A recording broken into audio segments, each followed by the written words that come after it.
بسم الله الرحمن الرحيم من المؤمنين رجال صدقوا ما عاهدوا الله عليه فمنهم من قضى نحبه ومنهم من ينتظر وما بدلوا تبديلا.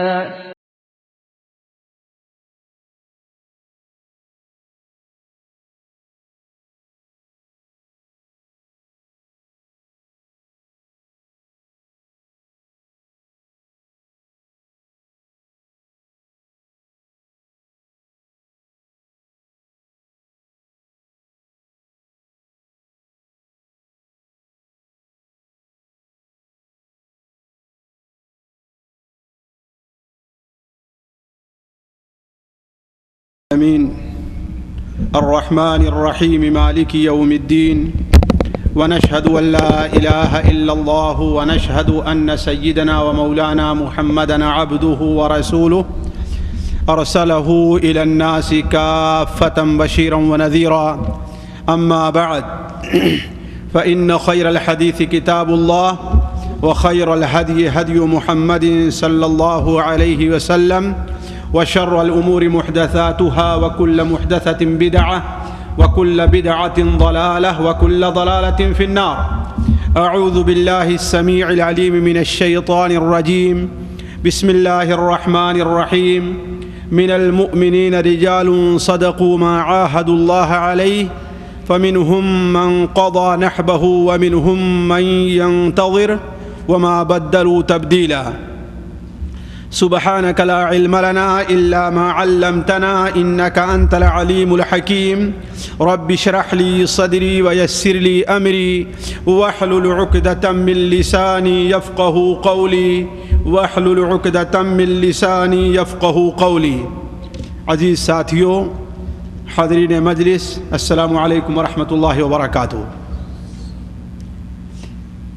اللہ تبارک و تعالی نے جب حضرت آدم علیہ السلام کو اس دنیا میں بھیجا تو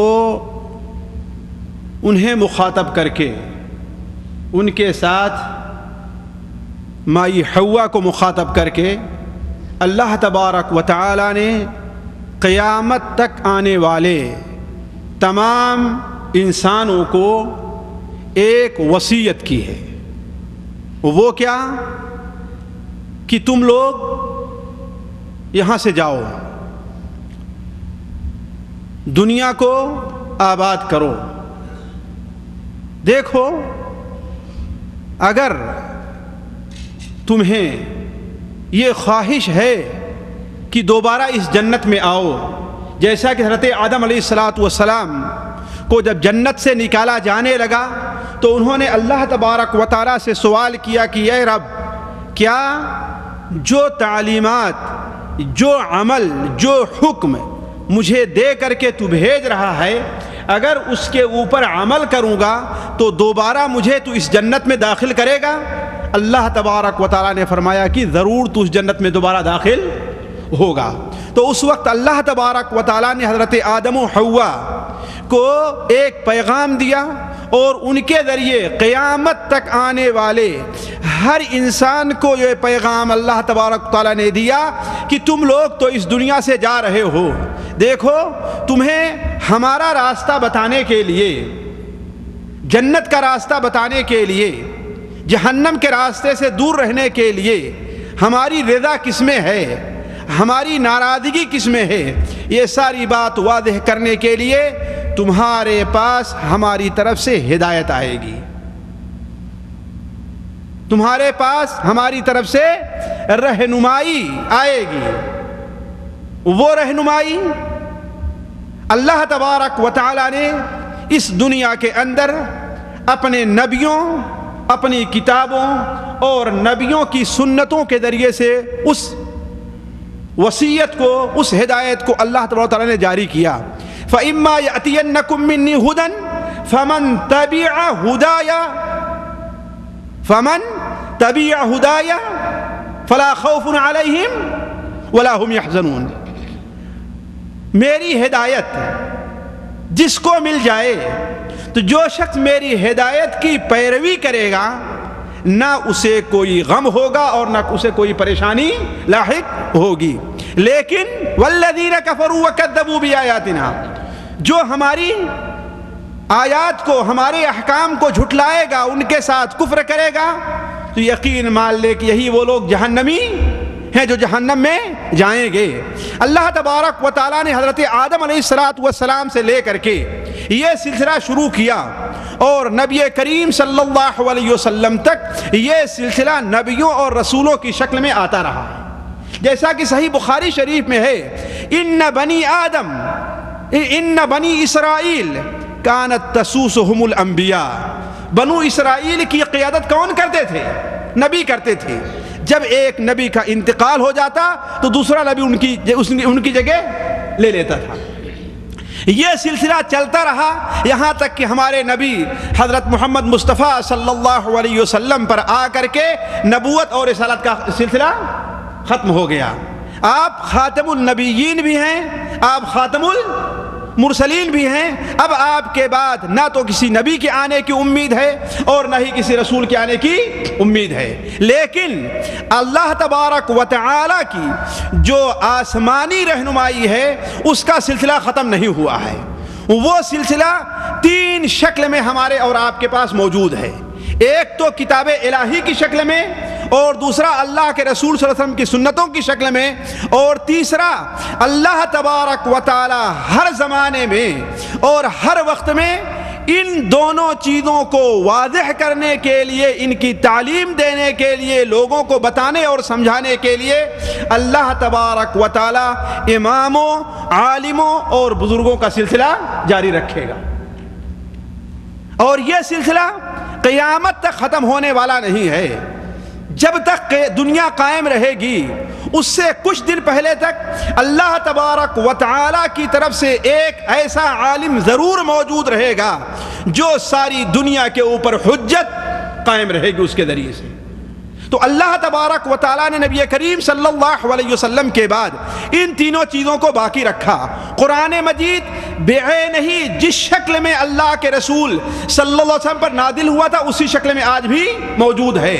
نبی کریم صلی اللہ علیہ وسلم کے فرمودات جیسے آپ کی زبان مبارک سے نکلے تھے اسی معنی اور مفہوم اور بہت سے فرمودات بعین ہی انہی الفاظ میں آج بھی کتابوں کے اندر ہزاروں کی تعداد میں موجود ہیں. خواہ وہ چیز صحیح بخاری شریف میں ہو، صحیح مسلم شریف میں ہو، بقیہ کتب ستہ یا دیگر حدیث کی کتابوں میں ہو. اور اس چیز کی وضاحت کرنے کے لیے اللہ تبارک و تعالی نے اس دنیا میں عالموں کا سلسلہ باقی رکھا ہے. صحابہ کرام نے دین کی وضاحت اور دین کو کھول کر کے بیان کیا تابعین کے سامنے، تابعین نے تبع تابعین کے سامنے، تبع تابعین نے ان کے بعد کے سامنے، حتیٰ کہ سنن ابو داؤد میں اللہ کے رسول صلی اللہ علیہ وسلم کا یہ فرمان ہے کہ اس امت کے دین کی تجدید کے لیے ہر 100 سال کے شروع میں ایک ایسا عالم پیدا ہوگا جو اس امت کے اندر اگر کسی قسم کی بدعات اور خرافات پیدا ہو گئی ہیں، وہ بدعات اور خرافات عقائد کے لحاظ سے ہو، وہ بدعات اور خرافات حدیث کے لحاظ سے ہو، وہ بدعات اور خرافات اعمال کے لحاظ سے ہو، عبادات کے لحاظ سے ہو، سلوک اور طریقت کے لحاظ سے ہو، یا وہ بدعات اور خرافات امور سیاسیہ کے لحاظ سے ہو، اس کی تجدید اور اس کی تصحیح کے لیے اللہ تبارک و تعالی ہر 100 سال کے شروع میں کسی نہ کسی ایک ایسے عالم کو پیدا کرے گا جو دین کی صحیح باتیں لوگوں کے سامنے واضح کرے گا. تو اللہ تبارک و تعالی نے نبی کریم صلی اللہ علیہ وسلم کی وفات کے بعد اس سلسلے کو امت کے اندر جاری رکھا. اسی سلسلے کی کڑی حضرت ابو بکر و عمر، عثمان و علی اور دیگر صحابہ کرام رضی اللہ عنہم اجمعین تھے. ان کے بعد تابعین نے، ان کے بعد اماموں نے، جن میں سر فہرست امام ابو حنیفہ رحمہ اللہ، امام مالک رحمہ اللہ، امام شافعی رحمہ اللہ، امام ابن حنبل رحمہ اللہ، ان کے بعد امام بخاری رحمہ اللہ، امام مسلم رحمہ اللہ، امام ابو داؤد رحمہ اللہ، ان کے بعد امام دارقطنی، امام بیہقی، امام حاکم اور دوسرے، اس طریقے سے سلسلہ چلتا آیا ہے اور آج تک یہ سلسلہ چل رہا ہے۔ اسی سلسلے کو باقی رکھنے کے لیے اللہ تبارک و تعالی نے 5ویں صدی کے آخر اور 6ٹھی صدی کے شروع میں ایک بہت بڑے امام اور بہت بڑے عالم کو اس دنیا کو ہدایت کے راستے پر لے چلنے کے لیے پیدا فرمایا، جنہیں لوگ تاریخ میں شیخ عبد القادر جیلانی کے نام سے جانتے ہیں۔ اور آج ہمارے یہاں انہیں مختلف نام دیے گئے ہیں۔ کچھ نام دینا تو ان کے لیے جائز ہے اور کچھ نام ایسے ہیں جو ناجائز، بلکہ بعض ایسے نام انہیں دیے گئے ہیں جو یقیناً اللہ تبارک و تعالی کی الوہیت اور ربوبیت کے اندر شرک ہے، جیسے یہ کہنا کہ غوث اعظم، مختار کل، اس قسم کے القاب جو دیے گئے ہیں وہ ظاہر بات ہے یقیناً شریعت کی نظر میں ناجائز اور غلط ہیں۔ یہ شیخ عبد القادر جیلانی رحمہ اللہ، ان کے بارے میں آج میں آپ کے سامنے چند باتیں رکھنا چاہتا ہوں۔ ظاہر بات ایک بڑے امام کی، جس نے دنیا کی تاریخ میں فقہ و حدیث کے اندر بھی، طریقت و سلوک کے اندر بھی، عقائد و اصول کے اندر بھی جس نے اپنا ایک اثر چھوڑا ہو، اس کی شخصیت کے بارے میں، اس کی شخصیت سے متعلق گھنٹے 2 گھنٹے کے اندر کوئی بہت بڑی بات نہیں بیان کی جا سکتی، لیکن اس تھوڑے سے وقت میں کم سے کم ایک ایسی روشنی ضرور لوگوں کو دی جا سکتی ہے کہ اس بارے میں اگر ان کی صحیح شخصیت کے بارے میں معلومات حاصل کرنا چاہیں، یا کچھ کتابوں کا نام بتایا جا سکتا ہے کہ اس کو دیکھ کر کے لوگ ان کی شخصیت کے بارے میں حقیقت تک بڑی آسانی سے پہنچ سکتے ہیں۔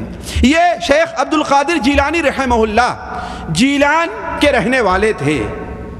بعد جگہ انہیں تبریز کا علاقہ بھی کہا گیا ہے، اور یہ وہ علاقہ ہے جو آج رشیا اور ایران کی سرحد کے اندر داخل ہے۔ اس کا کچھ حصہ اور بہت بڑا حصہ ایران کے اندر پایا جاتا ہے، اور اس کا کچھ حصہ اس وقت رشیا کے اندر ہے۔ جیلان اسی طرف سے نسبت سے ان کو جیلانی کہا جاتا ہے، یا ان کو کیلانی بھی کہا جاتا ہے، جس کی وجہ یہ ہے کہ اصل میں اس کا تلفظ گیلان گاف کے ساتھ ہے۔ اس کا تلفظ کس کے ساتھ ہے؟ گاف کے ساتھ، گیلان۔ اور ظاہر بات عربی کے اندر گاف نہیں ہے، عربی کے اندر گاف نہیں ہے، لہذا بعض لوگوں نے اس کا تلفظ جیم سے کہا، اس لیے کہ عرب کے بعض علاقوں میں جیم کو گیم بولا جاتا ہے، جیم کو گیم بولا جاتا ہے، لہذا اس کا تلفظ جیم سے کیا۔ اور بعض لوگوں نے کاف کے اوپر، جو ظاہر بات گاف کب بنتا ہے، اس لیے اس کے اوپر ایک شرطہ دے دیا جائے تو اس کو نہیں پڑھ سکے تو اسے کیا کہا؟ کیلان کہہ دیا۔ تو جیلانی، کیلانی، گیلانی، یہ 3 الفاظ ایک ہی طرف نسبت ہے۔ وہ گیلان جو ایک بہت بڑا صوبہ ہے اس کی طرف، وہاں پر امام شیخ عبد القادر جیلانی رحمہ اللہ 451 یا 61 کے قریب وہاں پر ان کی پیدائش ہوئی۔ جی 470-71 میں ان کی پیدائش 470-71 میں ہے، اس لیے کہ انہوں نے 488 کے اندر جیلان کو چھوڑ کر کے بغداد کا رخ کیا ہے، اور اس وقت ان کی عمر کتنی تھی؟ 17 سال کی تھی، جیسا کہ وہ خود بیان کرتے ہیں۔ ایک علمی، ایک دینی خاندان کے اندر ان کی پیدائش ہوئی۔ ان کے والد کا نام ابو صالح یا موسیٰ بیان کیا جاتا ہے، جن کا لقب جنگی دوست تھا۔ اور جنگی دوست کا معنی آپ لوگ سمجھتے ہیں کہ جنگی دوست کا معنی کیا ہوتا ہے، یعنی جو جنگ جہاد سے دوستی اور محبت رکھتا ہو۔ جسے جنگ سے اللہ تعالیٰ کے راستے میں جہاد کرنے سے محبت ہو اور اس کی خواہش ہو، اسی لیے ان کا لقب جنگی دوست رکھا گیا۔ تو جیلان کے اندر وہ 470-71 کے اندر پیدا ہوئے اور ابتدائی تعلیم انہوں نے وہیں پر حاصل کی۔ ان کی زندگی جیلان کے اندر کس طریقے سے گزری، سچ پوچھئے تو جتنی کتابیں ان کی سیرت سے متعلق ہم نے 1-2 نہیں بلکہ دسیوں تاریخ کی کتابیں دیکھا ہوگا معتبر اہل علم کی، لیکن اس بارے میں کوئی واضح بات نہیں بیان کی گئی کہ انہوں نے کس طریقے سے اور کیسے تعلیم حاصل کی۔ البتہ اتنی بات ضرور ہے کہ وہ دین کی ابتدائی تعلیم انہوں نے گیلان کے اندر اپنے علاقے میں حاصل کی۔ اس کے بعد اس وقت مسلمانوں کی سب سے بڑی حکومت جو عباسیہ حکومت تھی، اس کا دارالحکومت بغداد تھا۔ چنانچہ 17 سال کی جب عمر ہوئی تو انہوں نے بغداد کا رخ کیا، اس لیے کہ اس وقت بغداد میں حدیث کے بھی بڑے سے بڑے عالم موجود تھے۔ مسند السراج جو حدیث کی بہت مشہور کتاب ہے، اس کے مؤلف جعفر بن حسین حضرت عبد القادر جیلانی رحمہ اللہ کے استاد ہیں۔ فقہ کے بھی بہت بڑے علماء وہاں پر موجود تھے، خاص طور پر فقہ حنبلی کے علماء ابو سعد المخرمی ہوں، ابو الوفا ابن عقیل ہوں، جو لوگ ہوں اس وقت بغداد کے اندر موجود تھے۔ حتیٰ کہ اس وقت فقہ حنبلی کی جو بہت مشہور کتاب سمجھی جاتی ہے، حتیٰ کہ دنیا کے اسلامی کتابوں میں سے 4 یا 5 کتابیں جو بنیادی حیثیت رکھتی ہیں، اس میں المغنی ہے، وہ بھی شیخ عبد القادر کے ہم عصر بلکہ شیخ عبد القادر جیلانی کے شاگرد تھے۔ تو بغداد اس وقت فقہ کے لحاظ سے ہی بہت بڑا مرکز تھا۔ اسی طریقے سے علم سلوک اور طریقت کا ہی بہت بڑا مرکز، بڑے بڑے عالم پیدا ہوئے ہیں اس میں، خاص طور پر الدباس جس کے خصوصی شاگرد شیخ عبد القادر جیلانی رحمہ اللہ تھے، وہ اس وقت بغداد میں موجود تھے۔ تو عرض کرنے کا مقصد کہ اس وقت بغداد کو ایک مرکز کی حیثیت حاصل تھی، لہذا عبد القادر جیلانی رحمہ اللہ نے جب ہوش سنبھالا اور ان کی عمر تقریباً 17 سال کی ہوئی تو انہوں نے بغداد کا رخ کیا اور بغداد پہنچے۔ بغداد کے اندر انہوں نے فقہ اور اصول فقہ کا علم زیادہ سے زیادہ جو حاصل کیا ہے وہ مشہور حنبلی فقی ابو سعد المخرمی سے حاصل کیا، لیکن حدیث کا علم انہوں نے ابو غالب الباقلانی اور جعفر السراج سے لیا، اور ادب کی مشہور مؤلف، ادب کے مشہور عالم الخطیب التبریزی جنہیں ادب کا ہر طالب علم جانتا ہے، ادب علم نحو اور ادب کا علم انہوں نے ان سے حاصل کیا، اور حماد الدباس جو بہت بڑے صوفی اور بہت بڑے عالم سلوک و طریقت تھے ان سے حاصل کیا۔ یہ اختصار کے ساتھ ان کے بعد اساتذہ کا ذکر ہے، ورنہ ان کے اساتذہ کی فہرست ایک بہت لمبی فہرست ہے جو ہمارے اور آپ کے فائدے کی نہیں ہے۔ البتہ مجھے چند باتیں یہاں پر ان سے متعلق یہ ذکر کرنی ہے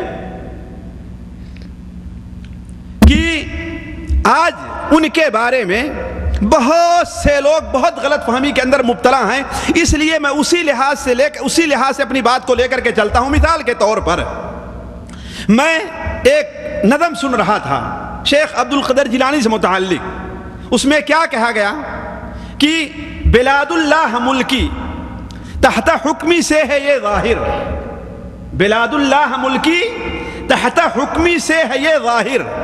بلاد اللہ کس کو کہتے ہیں؟ یعنی اللہ کا ملک، یعنی اللہ کی زمین۔ ملکی یعنی میرا ملک ہے، اللہ کی ساری زمین کیا ہے؟ میرا ملک ہے، تحت حکمی میرے قبضے میں ہے۔ بلاد اللہ ملکی تحت حکمی، اللہ تبارک و تعالیٰ کی ساری زمین میرے قبضے میں ہے۔ بلاد اللہ ملکی تحت حکمی سے ہے یہ ظاہر کہ عالم میں ہر ایک شے پر ہے قبضہ غوث اعظم کا، کہ عالم میں ہر ایک شے پر ہے قبضہ، یعنی دنیا کے ہر چیز پر کس کا قبضہ ہے، کس کا تسلط ہے؟ غوث اعظم کا۔ یہ میں سن رہا تھا، اسی لیے میں اسی لحاظ سے ان کی سیرت لے کر کے چلتا ہوں کہ طالب علمی کے زمانے میں بغداد کے اندر انہوں نے تقریباً 30 یا 35 سال تک علم حاصل کیا ہے، کتنا؟ بھلا بتائیے کہ جس کے قبضے میں اللہ تبارک و تعالیٰ کا ملک ہو اسے علم حاصل کرنے کی ضرورت ہے؟ سوچنے کی بات ہے، اسے علم حاصل کرنا ہے۔ گئے ایک وقت میں 70 مریدوں کے یہاں آقا، گئے ایک وقت میں 70 مریدوں کے یہاں آقا، کرشمہ کچھ سمجھ میں آ نہیں سکتا ہے غوث اعظم کا، یعنی ایک وقت میں 70 مریدوں کے ہاں پہنچ گئے، تو جس کی یہ کیفیت ہو وہ علم حاصل کرنے کا محتاج ہو سکتا ہے؟ سوچنے کی بات ہے۔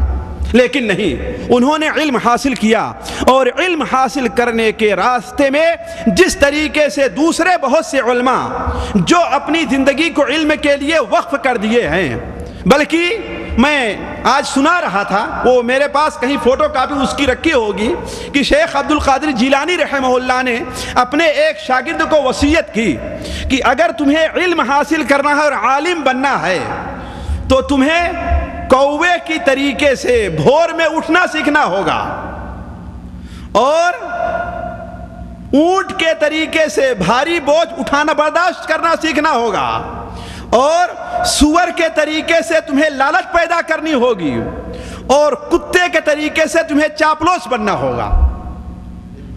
جی کہا یہ کیوں؟ کہا اس لیے کہ کوہ روزی حاصل کرنے کے لیے صبح بھور میں سویرے اٹھ جاتا ہے، سورج نکلنے سے پہلے پہلے، اس کے بعد کبھی کوے کو آپ ایک جگہ بیٹھا اور سوتے نہیں دیکھیں گے، وہ روزی حاصل کرنے کے لیے۔ لہذا طالب علم کو فجر سے پہلے اٹھ جانا چاہیے۔ طالب علم اور ایک داعی کی یہ سیرت نہیں ہے کہ وہ فجر تک سوتا رہے یا فجر کے بعد سوئے۔ اسی لیے مجھے اچھی طریقے سے معلوم ہے کہ ہم لوگوں کو مدرسے میں فجر کے بعد سونے سے منع کیا جاتا تھا، اور یہ ہمارے بڑے بھائی ہیں کتنا ہمیں منع کرتے تھے اور مارتے بھی تھے فجر کے بعد سونے پر، کہ ایک طالب علم فجر کے بعد سوتا نہیں ہے۔ اور مجھے اچھی طریقے سے یاد ہے، یہ میری عادت نہیں رہی، بلکہ سعودیہ میں آنے کے بعد بھی تقریباً 2 سال یا اس سے زیادہ فجر کے بعد میں سوتا نہیں تھا۔ فجر کے بعد میں کتاب لے کر کے بیٹھ گیا، اس لیے کچھ لکھنا ہے کچھ پڑھنا ہے، یہ اپنا کام شروع کر دیتے تھے۔ تو طالب علم کے لیے پہلی چیز یہ ہونا چاہیے کہ وہ خوب جلدی اور بھور میں اٹھے۔ دوسری چیز کیا ہونی چاہیے کہ اس کے اندر برداشت کا مادہ ہو، جس طریقے سے اونٹ کے اوپر چاہے آپ جتنا بوجھ لا دیں وہ اٹھاتا جائے گا، جتنی اس کے اندر طاقت ہے وہ منع نہیں کرے گا۔ اسی لیے آپ کو جتنی مصیبت جتنی پریشانی برداشت کرنی پڑے آپ علم کے لیے برداشت کیجئے۔ تیسری چیز یہ ہے کہ سور کے طریقے سے حریص ہونا اور لالچی ہونا چاہیے۔ دیکھیں سور، اللہ نہ کرے کہ آپ لوگوں کو سور دکھلائے، اس لیے کہ ذلیل اور خبیث جانور ہے کہ نہیں، لیکن جن لوگوں نے دیکھا ہوگا دیکھیں کہ سور اپنے باڑے سے جیسے چھوٹتا ہے تو اسے ایک سیکنڈ بھی ایک جگہ پہ کوئی ٹھہرتے نہیں دیکھے گا، اپنے منہ کو نیچے کیے ہوئے گندگی تلاش کرتے ہوئے بھاگتا جائے گا وہ۔ اسی طریقے سے طالب علم کو علم حاصل کرنے کا حریص ہونا چاہیے، اور کتے کے طریقے سے چاپلوس رہنا چاہیے۔ کیوں؟ اس لیے کتا جو ہے ایک ٹکڑا ایک لقمہ لینے کے لیے اگر اسے اس کا مالک ڈنڈے بھی مارتا ہے تھوڑی دور جائے گا پھر واپس آ جائے گا، تھوڑی دور جائے گا پھر واپس آ جائے گا، ہوتا ہے کہ نہیں ہوتا ہے؟ اسی طریقے سے طالب علم کو جس عالم کے پاس علم حاصل کرنا ہے اس کے سامنے چاپلوسی بھی کرنی چاہیے۔ تو میں عرض کر رہا تھا کہ علم حاصل کرنے کے راستے میں شیخ عبد القادر جیلانی رحمہ اللہ کو بڑے مصائب اور بڑی مشکلات کا سامنا کرنا پڑا۔ مثال کے طور پر وہ خود بیان کرتے ہیں کہ میں علم حاصل کرنے کے زمانے میں اقتاد بخروب الشوک وقمالۃ البقل، میں علم حاصل کرنے کے لیے ایک کانٹے دار درخت ہوتا ہے اس کے پتے ڈھونڈ ڈھونڈ کر کے نکالتا تھا، اور جو نہر پر دریا کے کنارے سبزی بیچنے والے اپنی سبزی دھونے کے لیے جاتے ہیں تو جو پتے ایک دو پانی میں گر جایا کرتے تھے ان پتے کو میں ڈھونڈ ڈھونڈ کر کے کھایا کرتا تھا علم حاصل کرنے کے لیے۔ اتنی مشکل اور پریشانی. بلکہ ایک بار وہ بیان کرتے ہیں کہ میں نکل گیا ایک بار بھوک کتاب نہ لا کر کے, بہت پریشان, اتنی بھوک پیاس لگی کہ بھوک کتاب نہ لا کر کے میں صحرا کے اندر نکل گیا. میں آپ لوگوں سے بالکل واضح بات کہہ دوں کہ میں کوئی بات صرف سنی سنائی نہیں کہتا. جو بات میں کہہ رہا ہوں وہ تاریخ کے حوالے سے, مثال کے طور پر یہ جو بات ہم نے کہا ہے امام ذہبی رحمہ اللہ اپنی کتاب سیر اعلام النبلاء میں نقل کرتے ہیں, اور امام ابن رجب رحمہ اللہ اپنی کتاب ذیل طبقات حنابلہ میں نقل کرتے ہیں. اور یہ دونوں مرآت الزمان جو شاید ابن النجار کے اس کے حوالے سے نقل کرتے ہیں. تو جو بات بھی میں شیخ عبد القادر جیلانی رحمہ اللہ متعلق کہوں گا وہ بات کوئی بھی چیز بغیر تاریخ کے حوالے کے نہیں ہوگی. اگر کوئی حوالہ ہم سے رہ جائے تو الگ بات ہے, البتہ کوئی بات بغیر حوالے کے نہیں ہوگی. وہ کہتے ہیں کہ ایک بار میں نکل گیا, بھوک سخت لگی ہوئی ہے, پیاس سخت لگی ہوئی ہے, مجھے کوئی چیز کھانے کو نہیں مل رہی ہے. اچانک میں کیا دیکھتا ہوں کہ اللہ کی طرف سے اللہ تبارک و تعالیٰ جس سے مستقبل میں کوئی کام لینا چاہتا ہے اس کی مدد کرتا ہے اور اس کے لیے راستے ہموار کر دیا کرتا ہے. اللہ کے رسول صلی اللہ علیہ وسلم کے لیے جس طریقے سے, تمام اہل علم کے لیے اسی طریقے سے وہ بیان کرتے ہیں کہ میں دیکھ رہا تھا کہ کوئی شخص کی آواز آ رہی لیکن میں اسے دیکھ نہیں رہا ہوں. آواز آتی ہے کہ وہ کہہ رہا ہے کہ یا میرے خیال میں آ رہا ہے کہ جا کر قرض لے لو. تو میں سوچتا ہوں میں قرض کہاں سے لوں گا؟ تو وہ آواز کہتی ہے جاؤ قرض لے لو, اس کا پورا کرنا میرا کام ہے. چنانچہ وہ کہتے ہیں کہ میں ایک بقالے پر گیا. آپ لوگ جانتے ہیں بقالہ کس کو کہتے ہیں, پرانا نام, کوئی نیا نام نہیں ہے. اور بقالہ جو بیچنے والے ہوتے ہیں اس کو عربی میں بقالی کہتے ہیں, اس کو عربی میں بقالی یعنی بقالے پر بیچنے والا. اس کے پاس میں گیا اور کہا کہ دیکھو بھائی, ایک شرط پر میں تم سے کچھ چیز لینا چاہتا ہوں. کہا وہ شرط کیا ہے؟ کہ اگر میرے پاس کچھ آ گیا میں تم کو دے دوں گا, اور اگر میرا انتقال ہو گیا, میں مر گیا, تو تم مجھے معاف کر دینا. اس نے کہا کہ ایک طالب علم ہے کہ نہیں, علم حاصل کرنے والا اللہ کا بندہ ہے. اس کے آنکھ سے آنسو آ گئے اور کہا کہ تم اتنے پریشان کیوں ہو, لے جاؤ, جو تمہارے پاس ہوگا تو دے دینا. کہا میں اس سے تقریباً سال بھر لے کر کے کھاتا رہا, لیکن آہستہ آہستہ مجھے شرم آنے لگی کہ میں کیا کروں, میں بڑا پریشان ہوں, بہت پریشان ہوا. اچانک ایک دن میں خواب دیکھتا ہوں کہ جاؤ فلاں جگہ جو تکا, اس کے لیے تکا کا لفظ ہے, تکا کے معنی ایک چبوترا کے بھی ہوتا ہے اور بالکل صحرا میں میدان کو بھی کہا کرتے ہیں, کہ جاؤ وہاں پر تمہیں جو چیز ملے لے لو. کہا وہاں پر گیا تو مجھے ایک سونے کا ٹکڑا ملا اور لا کر کے اس بقال جو تھا اس کو ہم نے وہ پیسہ ادا کر دیا. بلکہ بہت دلچسپ واقعہ امام ذہبی رحمہ اللہ نے اس سلسلے میں اور چند واقعات نقل کیے ہیں. میں ان کو ذکر کر کے موضوع کو لمبا کرنا نہیں چاہتا. عرض کرنے کا مقصد یہ ہے کہ علم حاصل کرنے کے سلسلے میں انہیں بڑی تکلیف اور بڑی پریشانی اٹھانی پڑی. بلکہ ایک دیکھیے کس طریقے سے انہیں تکلیف اٹھائے, وہ خود بیان کرتے ہیں. ایک بار جمعہ کے دن تھا, میں حماد الدباس جو صوفی تھے ان کے پاس علم سلوک حاصل کرنے کے لیے گیا. تو وہ مجھے بہت تنگ کیا کرتے تھے, بہت تنگ کرتے تھے, اور کہتے تھے تو فقیہ ہے نا, عالم, تو یہاں کس لیے آیا ہوا ہے, جا بھاگ جا, ہمارے پاس تیرے لیے کچھ نہیں ہے. چنانچہ کہا ایک بار جمعہ کا دن تھا, میں نکلا, سردی کا موسم تھا, میں اونی ایک جبہ پہنے ہوا تھا. کیا نکلتا ہوں تو دیکھتا ہوں کہ سامنے وہ کھڑے ہیں اور کہتے ہیں تو کیا کرنے آ رہا ہے یہاں پر, جا جا جا فلاں جو مولوی صاحب ہے نا حدیث پڑھانے والے ان کے پاس جا, میرے پاس تجھے کیا ملے گا. اس لیے کہ دباس, حماد دباس کے بارے میں آتا ہے کانا امیین, وہ امی ان پڑھ تھے, وہ ان پڑھ تھے. اسی لیے صوفیہ کا عام طور پر یہ ہے کہ صوفی لوگ جو ہوتے ہیں وہ علم حاصل نہیں کرتے. کہا کہ اچانک مجھے دھکا دیا اور پانی کا ایک حوض تھا, میں اس میں جا کر کے گر گیا. میرے پاس جو کاغذات تھے اسے ہم نے اٹھا لیا تاکہ وہ نہ بھیگنے پائیں, البتہ میرا جبہ جو ہے وہ بھیگ گیا. ہم نے نیت کیا کر لی کہ چلو آج جمعہ کا دن ہے, ہمارا جمعہ کا غسل ہو گیا. نیت ہم نے کیا کر لی کہ چلو جمعہ کا دن ہے, یہ جمعہ کیا غسل کے قائم مقام ہو گیا. کہا پھر اس کے بعد مجھے بڑی سردی لگ رہی تھی, جبے کو نچوڑا, کچھ بھی ہو تو سردی کا موسم ہے, بغداد میں ویسے ہی سردی پڑتی ہے, آپ لوگ جانتے ہیں. ہے کہ نہیں, بڑی سردی تھی, کسی بھی طریقے سے ان کے پاس گیا. تو جب ان کے شاگردوں نے دیکھا کہ وہ ہم کو جھڑکتے ہیں تو ان کے شاگرد بھی مجھے جھڑکنے لگے کہ تو یہاں کیا کرنے آیا ہے. اور کبھی کبھی لطیفہ چھوڑا کرتے تھے, کہتے تھے آج کھانے کے لیے فالودہ اور فالودج ہم لوگوں کو ملا ہے, تم بچھڑ گئے نا, تمہیں نہیں ملا.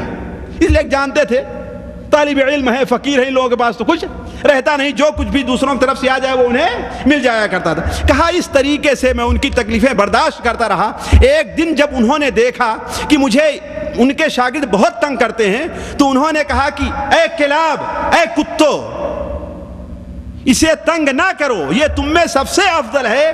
میں اسے اس لیے تنگ کرتا ہوں کہ اس کو آزمانا چاہتا ہوں, یہ تو عزم کا اور ہمت کا پہاڑ نکل رہا ہے. اور بات دوسری طرف نہ جائے, میں آپ سے عرض کروں کہ یہ بات عام طور پر جو تصوف کے راستے میں رہا کرتے ہیں ان کے اندر یہ غلطی خرابی ضرور پائی جاتی ہے. کیا؟ بد زبانی. ورنہ کسی کو کتے کہنا یہ اللہ کے رسول کی سیرت تھی؟ بتائیے. اللہ کے اور کوئی آدمی علم حاصل کرنے آئے اسے ایسے پریشان کیا جائے؟ جی, اللہ کے رسول صلی اللہ علیہ وسلم کی حدیث سنن ابن ماجہ وغیرہ میں ہے, آپ لوگوں نے پڑھا ہوگا کہ حضرت ابو سعید خدری بیان فرماتے ہیں کہ اللہ کے رسول صلی اللہ علیہ وسلم نے ہمیں وصیت کی. کس بات کی؟ کہ جو تمہارے پاس علم حاصل کرنے آئیں, حدیث سیکھنے آئیں, ان کے ساتھ بھلائی اور خیر سے پیش آنا ہے کہ نہیں. اسی لیے حضرت ابو ذر اور ابو سعید خدری, ابو دردہ, اگر کوئی حدیث کا طالب علم آتا تو کیا کہتے ہیں؟ مرحبا بوصیت رسول اللہ. پڑھا ہے نا آپ نے, مرحبا بوصیت رسول اللہ صلی اللہ علیہ وسلم. اور اپنے شاگردوں کو کتے کہنا, حمار کہنا, یہ اللہ کے رسول کی سنت ہے؟ اللہ کے رسول کے بارے میں کیا ہے کہ ما کانا فاحشا ولا متفحشا, ہے کہ نہیں؟ نہ آپ بد زبان تھے نہ بد زبانی آپ کرتے تھے. تو اعلیٰ کل حال میں عرض کر رہا تھا کہ حضرت اب شیخ عبد القادر جیلانی رحمہ اللہ کو علم حاصل کرنے کے راستے میں بڑے مصائب کا سامنا کرنا پڑا, اور علم حاصل کرتے رہے تقریباً کتنے دنوں تک؟ جیسا کہ ہم نے آپ لوگوں کو بتایا 35 سال تک علم حاصل کیا ہے. ہمارے یہاں 7 سال تک لوگ پڑھ لے تو کیا بن جاتے ہیں؟ مولانا بن جاتے ہیں, اس سے بڑھ کر کے علامہ بن جاتے ہیں. کسی کو طوطیہ مشرق کا لقب دے دیا جاتا ہے, کسی کو شیخ الاسلام کا لقب دے دیا جاتا ہے کہ نہیں؟ اگر پوچھا جائے تو ایک سورت کی تفسیر بھی بغیر کتابوں کو دیکھے ہوئے آسانی سے نہیں کر سکتے ہیں. اور شیخ عبد القادر جیلانی اتنے بڑے بڑے علماء, اتنے بڑے بڑے اہل علم کے سامنے علم حاصل کر رہے ہیں, لیکن کتنے سال تک؟ 1 سال 2 سال تک, 4 سال 5 سال تک, 35 سال تک علم حاصل کیا ہے. اس لیے کہ 515 میں تو ان کے استاد ابو سعد المخرمی کا انتقال ہوا ہے, اور 488 میں ان کے پاس گئے. کتنے سال ہو گئے یہ؟ 488, 12 سال یہ رہے نا, اور 15 سال وہ, کتنے ہو گئے؟ 27 سال, ہے کہ نہیں؟ 27-28 سال تک تو ان کے پاس فقہ اور حدیث کا علم حاصل کرتے رہے. تو عرض کرنے کا مقصد یہ ہے کہ 35 سال تک علم حاصل کرتے رہے تو 521 کے اندر بلکہ علم حاصل کرنے پہنچ گئے تو ان کے اندر خیال پیدا ہوا کس بات کا کہ اب نکل چلتے ہیں صحرا کے اندر. جس طریقے سے صوفیوں لوگوں کا رہتا ہے کہ صحرا کے اندر نکل جائیں, میدان میں نکل جائیں, جنگلوں میں جا کر کے رہیں, لوگوں کے اندر نہ رہیں. اور اس کی وجہ کیا ہے؟ اس کی وجہ یہ تھی کہ ساتھیوں دیکھیے, اسی لیے میں جو لوگ ہماری باتوں کو یہاں سن رہے ہیں یا جو لوگ ہماری باتوں کیسٹوں کے ذریعے سنیں, اگر وہ لوگ دعوت کا کام کرنا چاہتے ہیں تو میں ان سے کہوں گا کہ شیخ عبد القادر جیلانی رحمہ اللہ کی کتاب الفتح الربانی کا مطالعہ ضرور کریں. اس لیے کہ الفتح الربانی کے اندر شیخ نے رحمہ اللہ نے انسان کس طریقے سے اپنے دل کا تزکیہ کرے, نفاق کو, غیر اللہ کے خوف کو, غیر اللہ سے امید کو, غیر اللہ سے کسی بھی قسم کے اوپر غیر اللہ پر اعتماد کرنے کو کس طریقے سے ختم کرے, اس چیز کے لیے یہ کتاب میں سمجھتا ہوں کہ اکثیر کی حیثیت رکھتی ہے. اس لیے کہ بغداد کی جو صورتحال اس وقت تھی, اس وقت ساری دنیا کی جو صورتحال ہے اس سے مختلف نہیں ہے. کیوں؟ اس لیے کہ اسلامی حکومت بہت کمزور پڑ گئی تھی, اسلامی حکومت بہت کمزور پڑ گئی تھی, لوگوں کے اندر مادہ پرستی بڑھتی جا رہی تھی, جس کے لیے لوگ یا تو تجارت کا پیشہ اپناتے تھے یا جو عمرہ رہا کرتے تھے، مالدار لوگ رہا کرتے تھے، ان کے دروازے پر جانا چاہتے تھے. اور ظاہر بات ہے دین کی اصل تبلیغ کے لیے یہ دونوں چیزیں کیا ہیں؟ بڑی ہی خطرناک ہیں. اس لیے کہ دین میں اگر دل میں اگر مال کی محبت پیدا ہو گئی، دل میں اگر کسی امیر کی، کسی بادشاہ کی، کسی حاکم کی، کسی مالدار سے اگر امید پیدا ہو گئی تو کوئی بھی شخص کھل کر کے دین کی بات صحیح نہیں کر سکتا. مجھے یاد آیا کہ آپ کے ہاں قصور ہے نا پاکستان میں، محی الدین قصوری جو ہیں رحمہ اللہ، ان کے والد عبد القادر قصوری، وہ اس وقت سعودیہ میں آئے جس وقت ملک عبد العزیز رحمہ اللہ کا دور تھا. کیا؟ ملک عبد العزیز رحمہ اللہ. ملک عبد العزیز رحمہ اللہ سے ان کی ملاقات ہوئی، اور ملک عبد العزیز رحمہ اللہ کی یہ خوبی رہی ہے اور ویسے بھی ساتھیوں بغیر کسی جھجک کے میں اور اللہ تبارک و تعالیٰ کو سامنے رکھ کر کے یہ بات کہتا ہوں کہ آل سعود کے اندر دینی جذبہ ہمیشہ سے رہا ہے اور بڑی خیر اور بڑی خوبی رہی ہے. اسی لیے ملک عبد العزیز رحمہ اللہ کی خواہش یہ ہوتی تھی کہ دنیا کے جتنے بڑے بڑے سمجھدار اور اہل علم لوگ ہوں انہیں اپنے یہاں بلا لیا جائے، کوئی ہمارا مشیر بن جائے، کوئی حرمین شریفین میں بیٹھے اور دین کی تبلیغ کرے. تو شیخ عبد القادر قصوری رحمہ اللہ سے جب ملاقات ہوئی اور بات کیا تو شیخ عبد القادر قصوری رحمہ اللہ کے بارے میں انہوں نے کہا کہ آپ ایسا کیجئے کہ ہمارے یہاں چلے آئیے پاکستان چھوڑ کر کے. لیکن شیخ عبد القادر قصوری رحمہ اللہ، مولانا عبد القادر قصوری، وہ راضی نہیں ہوئے اور جب واپس جا کر کے اپنی مجلس میں بیان کیا تو ان کے لڑکے، ہمارے خیال سے محی الدین اگر ہم سے بھول نہیں ہو رہی ہے تو بیرسٹر تھے، انہوں نے کہا کہ ابا جان بڑی اچھی بات ہے، اس کو قبول کر لینا چاہیے تھا. انہوں نے کہا کہ بیٹا ایسا کرو. اس وقت کچھ مبلغ انہوں نے ایک متعین کی کہ اتنے 1000 روپے تم مجھے دینے کے لیے تیار ہو جاؤ، ہر مہینے تم یہاں جانے کے لیے تیار ہو. کہا یہ کیوں؟ کہا اس لیے کہ اگر میں ان سے وظیفہ لیا تو اس کا مطلب یہ ہے کہ میں یہ دیکھوں گا کہ ان کی رائے کس طرف ہے، اسی کے مطابق انہیں مشورہ دوں گا، میں انہیں کے مطابق مشورہ دوں گا. اور اگر میں صحیح بات اس کے لیے بتاؤں تو اس کے لیے ضروری ہے کہ میں اپنے اوپر اعتماد کروں. یہ ان کی رائے تھی رحمہ اللہ کی. علی کل حال کہنے کا مطلب یہ ہے کہ اگر کوئی آدمی صحیح طور پر دین کی تبلیغ، تو یا تو یہ ہے کہ وہ اس قسم کے بڑے لوگوں سے دور رہا کرے اور اپنے اوپر اعتماد کرے. تو بغداد کی یہ صورتحال تھی جس میں شیخ عبد القادر رحمہ اللہ موجود تھے. تو شیخ عبد القادر رحمہ اللہ نے یہ صورتحال دیکھی تو انہوں نے سوچا کہ ہم یہاں سے نکل جاتے ہیں کہیں صحرا اور جنگل میں رہ کر کے. کہا لیکن ایک بار میں جا رہا تھا تو غیب سے آواز آتی ہے کہ تم بغداد چھوڑ کر کے نہ جاؤ، بغداد چھوڑ کر کے نہ جاؤ. ہم نے کہا کہ مجھے اپنے دین کا خطرہ ہے. کہا تمہیں دین کا خطرہ نہیں بلکہ بغداد کو تمہاری ضرورت ہے، بغداد کو تمہاری ضرورت ہے. امام ذہبی رحمہ اللہ اور امام ابن رجب رحمہ اللہ وغیرہ نے یہ بات اپنی تاریخ کے اندر نقل کی ہے. اور کہا اس کے بعد میں واپس آ گیا، اور واپس آ گئے تو ان کے استاد ابو سعد المخرمی نے ایک مدرسہ بنایا تھا 521 ہجری میں. شیخ عبد القادر جیلانی رحمہ اللہ اسی مدرسے کے اندر بیٹھ گئے. حدیث کا بھی درس دیتے تھے، فقہ کا بھی درس دیتے تھے، عقیدے کا بھی درس دیتے تھے، اور باطنی لوگوں کی اصلاح بھی، یعنی اعمال قلوب جو ہوا کرتے ہیں اس کا بھی درس دیا کرتے تھے. آہستہ آہستہ اللہ تبارک و تعالیٰ نے انہیں اس قدر مقبولیت لوگوں میں عطا فرمائی، اس قدر عطا فرمائی کہ بعض لوگوں نے تو یہاں تک مبالغہ سے لکھا ہے کہ ان کے درس میں 50,000 اور 75,000 تک لوگ حاضر ہونا شروع کر دیے. یہ مبالغہ ہے، اس میں کوئی شک نہیں، لیکن اس کا مطلب یہ ہے کہ یقیناً ان کے درس میں بہت زیادہ لوگ حاضر ہوا کرتے تھے.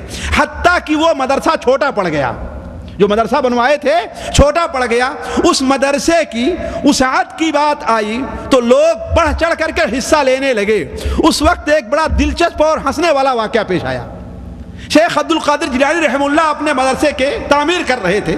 ابن رجب نے واقعہ نقل کیا ہے کہ ایک عورت اپنے شوہر کو لے کر کے آتی ہے، ایک عورت اپنے شوہر کو لے کر کے آتی ہے اور کہتی ہے کہ اے شیخ، ہم نے اس سے 20 دینار مہر پر شادی کی تھی، میں اسے آپ کے پاس اس لیے لے کر کے آئی ہوں کہ 10 دینار تو میں معاف کر دے رہی ہوں، لیکن 20 دینار کے عوض وہ آپ کے یہاں مدرسے میں کام کرے. یعنی یہ کہنے کا مطلب کہ اللہ نے اتنی مقبولیت دی تھی ان کو کہ ایک عورت جس کے پاس اور کچھ بھی نہیں تھا، وہ شوہر روزانہ مزدوری کر کے اپنے بچوں کو کھلاتا تھا، اس کے پاس اور کچھ بھی نہیں ہے، تو عورت نے کیا کیا؟ اس لیے کہ بعض لوگ ہوتے ہیں اللہ تبارک و تعالیٰ انہیں بڑی مقبولیت دیتا ہے، اور خصوصاً بعض لوگ ہوتے ہیں انہیں عورتوں میں خصوصی مقبولیت حاصل ہوتی ہے. واللہ میں جانتا ہوں اور میں یہ سمجھتا ہوں کہ یہ ان کے باطل اور ان کے دل کی پاکی کی دلیل ہے کہ اللہ تبارک و تعالی عورتوں میں انہیں مقبولیت عطا فرماتا ہے. تو عرض کرنے کا مقصد یہ ہے کہ وہ عورت آتی ہے اور کہتی ہے کہ ہم نے 20 دینار پر ان سے شادی کی تھی، 10 دینار میں انہیں معاف کرتی ہوں اور 10 دینار پر آپ کے یہاں مزدوری کریں گے، اور یہ جو سند قبض جسے کہتے ہیں نا، یہ جو رسید ہے، یہ جو کاغذ ہے جس کے اوپر یہ 20 دینار مہر رکھی ہوئی، یہ آپ کے حوالے میں کر دیتی ہوں. جس دن 10 دینار کا کام کر لیں گے اسے آپ ان کے حوالے کر دیجئے گا. چنانچہ ہوا بھی یہی کہ شیخ عبد القادر جنوں نے اپنے یہاں لگانے لگے. ایک دن ان سے مزدوری دیتے تھے ایک دن کی، اس لیے بال بچے والے تھے، اور ایک دن کی مزدوری انہیں نہیں دیتے تھے. یہاں تک کہ جب 10 دن گزر گئے اور 5 دینار کا کام انہوں نے کر لیا، اس لیے کہ ایک دن کی مزدوری لیتے تھے نا اور ایک دن نہیں لیتے تھے، اس کے بعد انہیں اوکا کر دیا، کہا جاؤ 10 دینار تمہاری بیوی نے معاف کیا تھا، 5 دینار میں معاف کر دے رہا ہوں، لے کر کے جاؤ. تو عرض کرنے کا مقصد کہ اللہ تبارک نے شیخ عبد القادر جانی عرض یہ کہہ رہا تھا کہ اللہ نے انہیں بڑی مقبولیت دی. ان کی مقبولیت کا کیا عالم تھا، میں اگر وہ بات رکھنا چاہوں تو وقت ختم ہو جائے گا اور میں آپ کے سامنے بعض ضروری چیزیں جو ہے ان نہیں رکھ سکتا. دیکھیے تیسری بات میں آپ کے سامنے یہ رکھنا چاہتا ہوں کہ شیخ عبد القادر جیلانی رحمہ اللہ کو اللہ تبارک و تعالیٰ نے بہت زیادہ کرامات سے نوازا تھا. کرامت کس کو کہتے ہیں؟ اس موضوع کو میں انشاءاللہ کسی مستقل درس کی شکل میں رکھوں گا کہ کرامت اور اس کی حقیقت کیا ہے، اور اہل سنت والجماعت کرامت کی حقیقت کیا ہے. یہ اس موضوع کے اندر یہ بات تفصیل سے رکھی جائے گی، لیکن اختصار کے طور پر یہ دیکھ لیجئے، کرامت وہ کام جو عادتاً انسان سے نہیں ہو سکتا، یا انسان کو اللہ تبارک و تعالیٰ نے 5 حص دیے ہیں. کون؟ سننے کی، دیکھنے کی، جی چھونے کی، اور سونگھنے کی، اور چکھنے کی. اسے حواس خمسہ کہا جاتا ہے. یہ 5 حاسے ہیں. کون؟ سننے کی، دیکھنے کی، چکھنے کی، سونگھنے کی اور چھونے کی، ہے نا. یہ 5 حواس کے ذریعے جو چیز معلوم کی جاتی ہے اسے محسوس کہا جاتا ہے، اسے محسوس کہا جاتا ہے. ان 5 چیزوں کے ذریعے جو چیز معلوم نہ کی جا سکتی ہو اور کسی آدمی کو معلوم ہو جائے تو یہ دیکھا جائے گا کہ وہ شخص کیا ہے. اگر اللہ کا نبی ہوتا ہے تو اسے معجزہ کہتے ہیں، ہے کہ نہیں؟ اللہ کا نبی ہوتا تو اسے معجزہ کہتے ہیں. اگر اللہ کا ولی ہوتا ہے تو اسے کرامت کہتے ہیں، اسے کرامت کہتے ہیں. اور اللہ تعالیٰ کا دشمن ہوتا ہے تو اسے کیا کہتے ہیں؟ جی کسی کو معلوم ہے؟ جی نہ. اگر اللہ کا دوست ہے، نبی ہے، اسے کیا کہیں گے؟ معجزہ کہتے ہیں. اللہ کا ولی ہے، دوست ہے، اسے کیا کہیں گے؟ کرامت کہیں گے. اور اللہ کا دشمن ہے، جیسے دجال کو ہوگا ہی نہیں ہوگا، ایک آدمی کو مار کر کے زندہ، بارش کو حکم دے، آسمان کو حکم دے کر بارش برسنے لگے گی، اسے کیا کہیں گے؟ نہ کیا کہیں کلیم؟ استدراج کہتے ہیں اسے. علماء عقیدہ کی اصطلاح میں اسے کیا کہتے ہیں؟ استدراج. یعنی اللہ کی طرف سے اسے ڈھیل ملی ہوئی ہے، اللہ کی طرف سے اسے ڈھیل ملی ہوئی ہے کہ نہیں ہے؟ تو یہ 3 چیزیں ہوتی ہیں. یعنی وہ چیز جو انسان کو معلوم ہو جائے اور وہ حواس خمسہ کے ذریعے نہیں، یا ایک ایسی چیز ہے جس کے اندر اثر کرنے کی طاقت ہے، جیسے آگ ہے جلانے کی طاقت ہے، پانی ہے ڈبونے کی طاقت ہے کہ نہیں ہے، یہ اثر ختم ہو جائے تو اگر اللہ کے نبی کو ہے تو یہ معجزہ ہے، اللہ کے ولی کو ہے تو یہ کرامت ہے، اور اللہ کے کسی دشمن کو حاصل ہے تو یہ چیز کیا ہے؟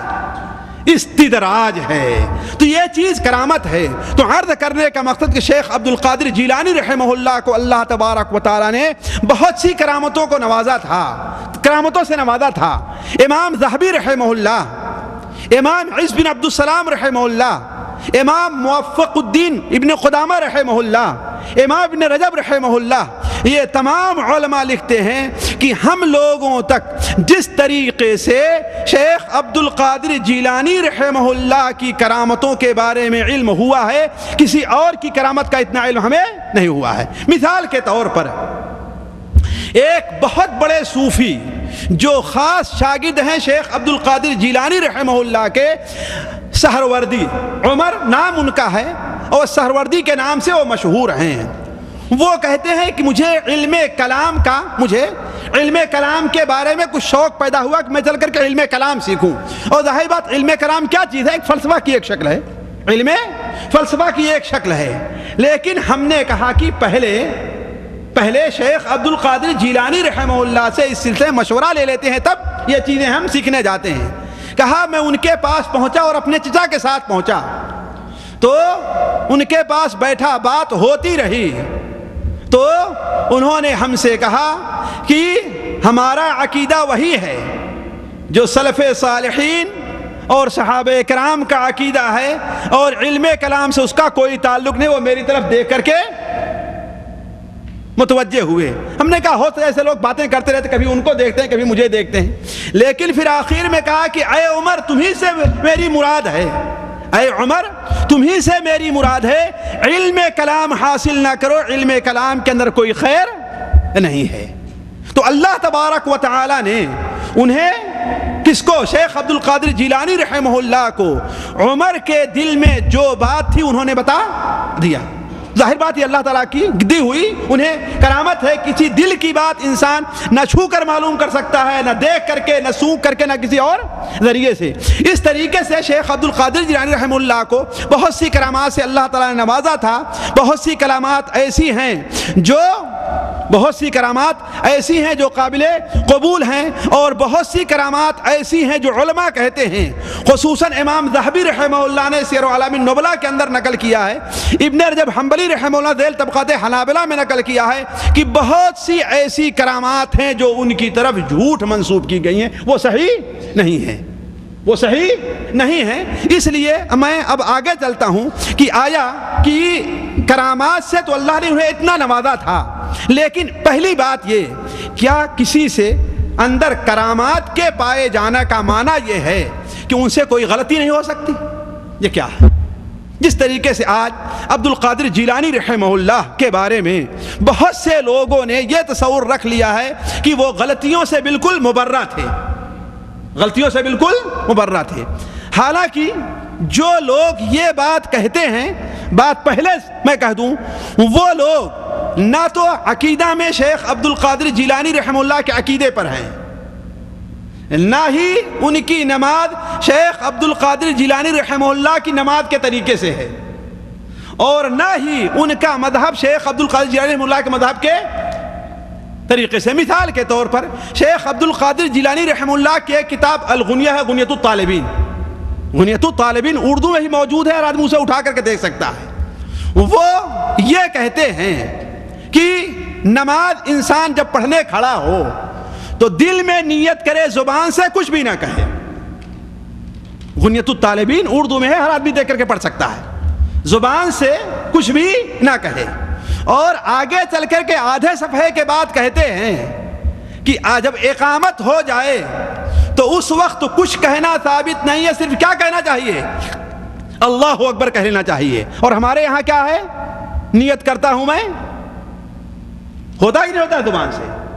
اور شیخ عبد القادر جیلانی رحمہ اللہ رکوع میں جاتے وقت اور رکوع سے اٹھتے وقت اور تیسری رکعت میں جب اٹھتے تھے تو غنیۃ الطالبین اٹھا کر کے دیکھ لیجئے رفع الیدین کیا کرتے تھے، اور لکھا ہے اپنی کتاب میں. یہ کتاب اردو عربی دونوں میں موجود ہے، اردو میں اٹھا کر دیکھ لیا جائے.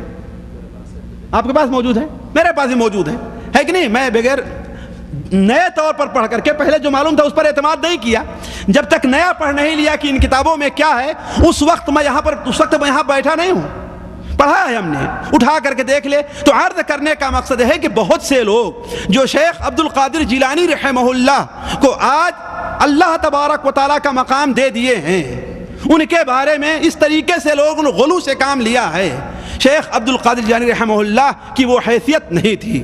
ہم انہیں دنیا کے ایک امام مانتے ہیں، ایک بہت بڑا عالم مانتے ہیں، فقہ حنبلی کے ایک بہت بڑے مصنف مانتے ہیں، لیکن انہیں اللہ تبارک و تعالیٰ کے نبی یا اللہ تعالیٰ تک مقام نہیں دیتے. تو عرض کرنے کا مقصد یہ ہے کہ یہ بات ذہن میں رہنی چاہیے ہمیشہ ہمیں کہ شیخ عبد القادر جیلانی رحمہ اللہ اگر اتنی کرامات کے حامل تھے، بہت سی کرامات ان سے صادر ہوئی جو صحیح طور پر ثابت ہیں، اس پر ہمارا ایمان ہے. کیوں؟ اس لیے کہ امام طحاوی رحمہ اللہ اپنی کتاب شرح عقائد طحاویہ میں لکھتے ہیں کہ ولیوں کی کرامت پر ایمان لانا اہل سنت و جماعت کا عقیدہ ہے. اس لیے ہم ولیوں کی کرامت کے اوپر ایمان لے آتے ہیں. لیکن وہی میں آپ سے کہہ رہا تھا، تو کیا شیخ عبد القادر جیلانی رحمہ اللہ کے بارے میں کہا جائے کہ ان سے غلطی نہیں ہوتی؟ نہیں. ہمارے جو علماء رہے ہیں جن کے ہم متبع ہیں علماء کے، مثال کے طور پر عام طور پر تاریخ کتاب امام ابن رجب کی پڑھی جاتی ہے، امام ذہبی کی پڑھی جاتی ہے، اور تفسیر ابن کثیر کے مؤلف امام ابن کثیر کی پڑھی جاتی ہے. ان تینوں کا حوالہ مجھے اچھی طریقے سے یاد ہے. امام ذہبی رحمہ اللہ لکھتے ہیں کہ خلاصہ یہ کہ امام عبد القادر رحمہ اللہ ایک عظیم الشان شیخ تھے. ان کے بعد اقوال اور دعوے قابل مؤاخذہ ہیں، اور بعض باتیں ان کی طرف غلط منسوب کی گئی ہیں. امام ابن رجب رحمہ اللہ نے بھی یہی بات کہی ہے کہ ان سے اگر بعض غلطی ہو جاتی ہے تو انہیں جو اونچا مقام اللہ نے دیا تھا اس میں کوئی فرق پڑنے والا نہیں ہے. اس لیے کہتے ابو بکر رضی اللہ عنہ ان سے بہت بڑے ولی تھے، ہے کہ نہیں؟ لیکن ان سے بھی غلطیاں ہوئی.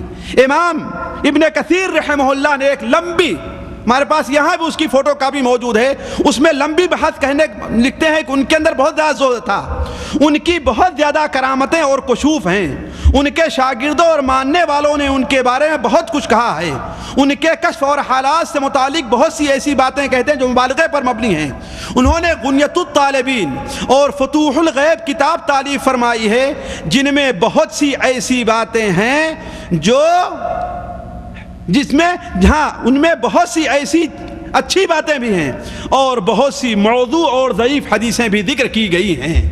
اب دیکھیے ہم آخری بات طرف آتے ہیں، وہ یہ ہے کہ شیخ عبد القادر جیلانی رحمہ اللہ کی تعلیم کیا تھی، اور انہی کے کتابوں کے حوالے سے اپنی طرف سے کوئی بات نہیں، انہی کے کتابوں کے حوالے سے اپنی طرف سے کوئی بات نہیں. اور یہ بڑی اہم بات ہے جس کے اوپر غور کرنا چاہیے. دیکھیے شیخ عبد القادر جیلانی رحمہ اللہ کے بارے میں ایک بات اور سن لیں. دیکھیے ان کے بارے میں مسلمانوں کے اندر 3 موقف ہے.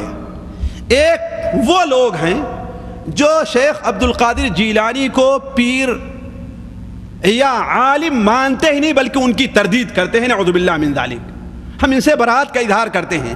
اگرچہ امام ابن جوزی رحمہ اللہ نے ان کی تردید میں ایک مستقل کتاب بھی لکھی ہے، لیکن ہم مانتے ہیں کہ نہیں، بہت بڑے عالم تھے. کچھ لوگوں نے ان کے بارے میں اس قدر غلو کیا کہ انہیں غوث کہہ دیا، ان سے مرادیں مانگنے لگے، انہیں خدائی کے مرتبے پر پہنچا دیا. انہیں جیسا کہ ایک بہت بڑا مشہور شعر ہے کہ میری بگڑی بنا دینا، نہیں وہ تو معین الدین اجمیری کے بارے میں ہے نا، لیکن شیخ عبد القادر جیلانی رحمہ اللہ کے بارے میں ہے کہ نہیں، بہت سی ایسی مبالغہ آمیز باتیں کہی جاتی ہیں. تیسری وہ راہ ہے جو اعتدال کی راہ ہے. اعتدال یعنی درمیانی راہ ہے. یعنی کیا مطلب؟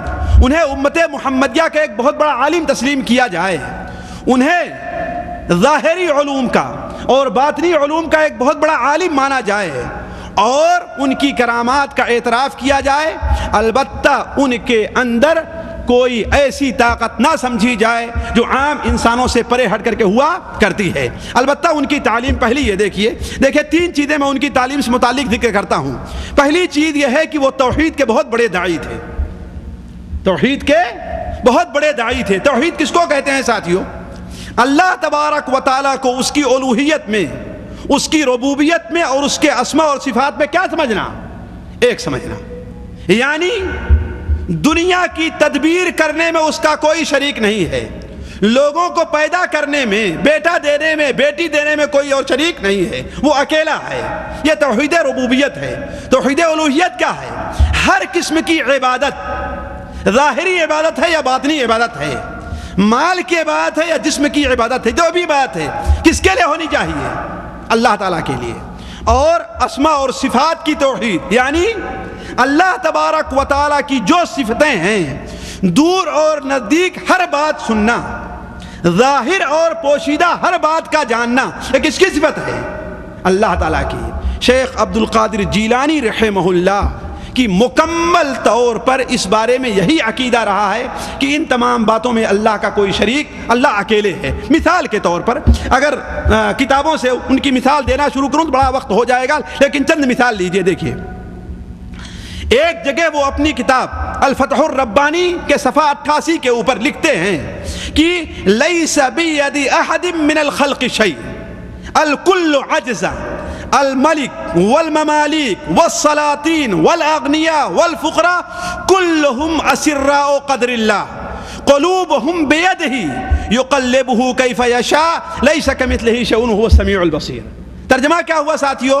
کہ کسی مخلوق کے ہاتھ میں کوئی چیز نہیں ہے، تمام کے تمام اللہ تعالیٰ کے سامنے بالکل عاجز ہیں، وہ بادشاہ ہیں یا رعایا ہیں، وہ حاکم ہیں یا مالدار ہیں، فقیر ہیں، جو کچھ بھی ہیں، ہر ایک اللہ تبارک و تعالیٰ کی تقدیر کے سامنے کیا ہے؟ مجبور ہے۔ ہر ایک کا دل اللہ تبارک و تعالیٰ کے ہاتھوں میں ہے۔ یہ بات یہیں سے ذہن میں رکھ لینا چاہیے کہ بات جو ان کا حضرت امام عبد القادر جیلانی رحمہ اللہ کی ان کے اوپر لاکھوں لاکھوں رحمتیں ہوں، اللہ تعالیٰ انہیں بڑے اونچے مقام پر فائز کرے، اللہ تعالیٰ قیامت میں انہیں بڑا اونچا مقام عطا فرمائے۔ ان کے بارے میں جو یہ عقیدہ ایک رکھا ہے بعض کتابوں میں ہے کہ تمام مخلوق، وہ کہتے ہیں کہ تمام مخلوق کا دل ہمارے ہاتھوں میں ہے، جس کو چاہوں میں دین کی طرف پھیر دوں اور جس کو چاہوں اپنی طرف پھیر دوں۔ نعوذ باللہ من ذالک۔ وہ خود کیا کہہ رہے ہیں؟ قلوبہم بیدہ، تمام لوگوں کا دل کس کے ہاتھ میں ہے؟ اللہ تعالیٰ کے ہاتھ میں ہے۔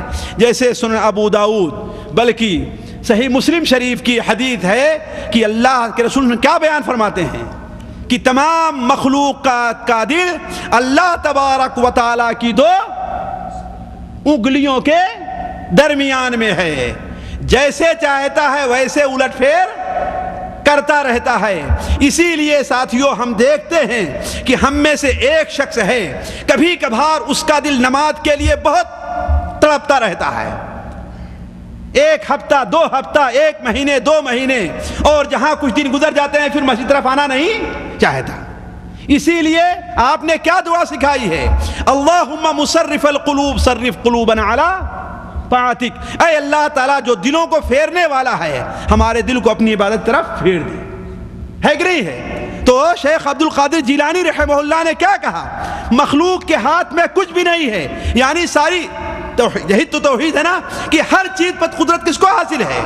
اللہ تبارک تعالیٰ کو۔ ایک اور جگہ لکھتے ہیں فتح الربانی ہی کے اندر کہ اے قوم کے لوگوں، شریعت کی اتباع کرو، شریعت کی اتباع کرو، بدعتیں ایجاد نہ کرو، شریعت کے مخالف چلو، اس کی مخالفت نہ کرو، اللہ اور اس کے رسول کی اطاعت کرو، مخالفت نہ کرو، اپنے اندر اخلاص پیدا کرو، ریا و نمود پیدا کر کے شرک نہ کرو، حق تعالیٰ کی توحید بیان کرو، اس کے دروازے سے نہ بھاگو، اسی سے مانگو، اس کے علاوہ اور کسی سے نہ مانگو۔ یہ فتح الربانی صفحہ 191 اور 192 کے اندر یہ چیز موجود ہے. کیا کہا؟ اسی سے مانگو، اس کے علاوہ کسی اور سے نہ مانگو، اسی سے مدد طلب کرو، اس کے علاوہ کسی سے مدد نہ مانگو، اسی پر توکل اور بھروسہ کرو اور کسی پر توکل اور بھروسہ نہ کرو. اگر اسی فتح الربانی سے شیخ کے اگر میں کلام نقل کرتے جاؤں، جو کچھ ہم نے فوٹو کر کے رکھا ہے، تو آج کی مجلس اسی میں ختم ہو جائے، لیکن عقل مند کے لیے اشارہ کافی ہے. اسی طریقے سے شرک کے بہت بڑی مخالفت کرتے تھے. کون؟ شیخ عبد القادر جیلانی رحمہ اللہ. ساتھیوں، شرک کیا ہے؟ بہت سے لوگ توحید اور شرک کو سمجھنے میں غلطی کرتے ہیں. یہ بات سمجھ لیجئے، اللہ تعالیٰ کی ذات میں، اللہ تعالیٰ کی صفات میں، اللہ تبارک و تعالیٰ کے کام میں، اللہ تعالیٰ کے حقوق میں کسی کو شریک کرنے کا نام کیا ہے؟ شرک ہے. جی کیا ہے قاری صاحب؟ اللہ تعالیٰ کی ذات میں، اللہ تعالیٰ کی صفات میں، اللہ تعالیٰ کے کاموں میں، اللہ تبارک و تعالیٰ کے حقوق میں. اللہ کے حقوق کیا ہیں؟ کہ صرف اسی کی عبادت یا کسی اور کی عبادت نہ کی جائے. اللہ کے کام کیا ہیں؟ تدبیر کرنا ہے. اللہ کی صفات کیا ہیں؟ بہت ساری صفاتیں اللہ کی ہیں. انہی میں دل کے بھیدوں کا جاننا کس کا کام ہے؟ اللہ کا. دور نزدیک کی جاننا کس کا کام ہے؟ لیکن بعض لوگ ابھی کہیں گے آیا شیخ عبد القادر جیلانی رحمہ اللہ نے عمر السہروردی کے دل کی بات بتلا دی کہ نہیں بتلا دی؟ جی بتائی نا. تو دل کے بھید جاننے والے ہوئے کہ نہیں ہوئے؟ جی ہوئے. آخر اعتراض کریں گے کہ نہیں کریں گے؟ آپ بالکل کریں گے نا. تو کیا جواب اس کا ہے؟ جی میں دوں؟ ساتھیوں، اس میں کوئی شک نہیں ہے. جیسے کہ ہم نے کہا نبی کو کرامت میں، نبی کو معجزہ ملتا ہے اور ولی کو کرامت ملتی ہے. اللہ تبارک و تعالی جب چاہتا ہے، جس وقت چاہتا ہے اور جتنا چاہتا ہے، اپنے نبی کو غیب کی باتیں بتا دیتا ہے جسے ہم معجزہ کہتے ہیں، ہے کہ نہیں ہے؟ اور اپنے ولی کو بعد غیب کی باتوں پر مطلع کرتا ہے جسے ہم کیا کہتے ہیں؟ اس کا مطلب نہیں کہ ہر وقت اور ہمیشہ وہ دلوں کی باتوں کو، ورنہ کرامت کیا ہوئی؟ وہ تو ظاہر بات ان کی طاقت ہو گئی نا، ہے کہ نہیں ہے؟ تو عرض کرنے کا مقصد یہ ہے کہ شاہ عبد القادر جیلانی رحمہ اللہ شرک کے سخت مخالف تھے. اس سے متعلق میں آپ کے سامنے انہی کی کتاب سے 3 عبارت پڑھ کر کے سناتا ہوں. دیکھیے، ایک جگہ وہ لکھتے ہیں الفتح الربانی کے صفحہ 74 کے اوپر لکھتے ہیں کہ اے غلام ما انت علی شیء، اے لڑکے تو صحیح راستے پر نہیں ہے. کب تک؟ جب تک کہ تیرا اسلام صحیح نہ ہو جائے. اسلام ہی وہ بنیاد ہے جس پر کلمہ شہادت کی بنیاد رکھی ہوئی ہے. اے بچے تو لا الہ الا اللہ تو کہتا ہے، حالانکہ تو جھوٹ بول رہا ہے. حالانکہ تو کیوں؟ وفی قلبک جماعۃ من الآلہہ، تیرے دل کے اندر بہت سے معبود ہیں، تیرے دلوں میں بہت سے خدا ہیں. جیسے اقبال کہتے ہیں نا، زباں سے گر کیا توحید کا دعویٰ تو کیا حاصل، بنایا ہے بت پندار کو تو نے خدا اپنا خدا تم نے، ہے نا. تیرے دل کے اندر بہت سے خدا ہیں، خدا کی ایک جماعت موجود ہے. وہ کیسے؟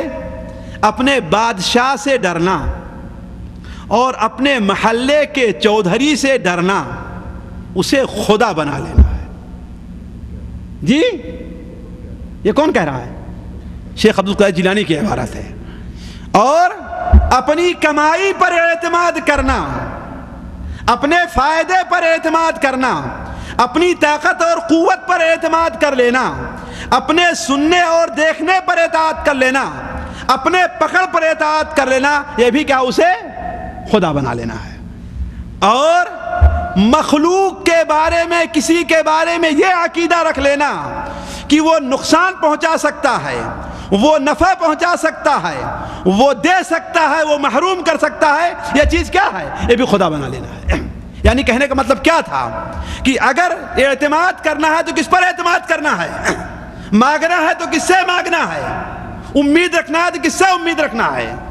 ایک اور جگہ ان کا ہے، چنانچہ صفحہ 74 کے اندر نقل کرتے ہیں کہ آج تو اعتماد کر رہا ہے اپنے نفس کے اوپر، مخلوق پر، اپنے دیناروں اور اپنے درہموں پر، اپنی خرید و فروخت پر، اپنے شہر کے حاکم پر، ہر چیز کی جس پر تو اعتماد کرے وہ تیرا معبود ہے۔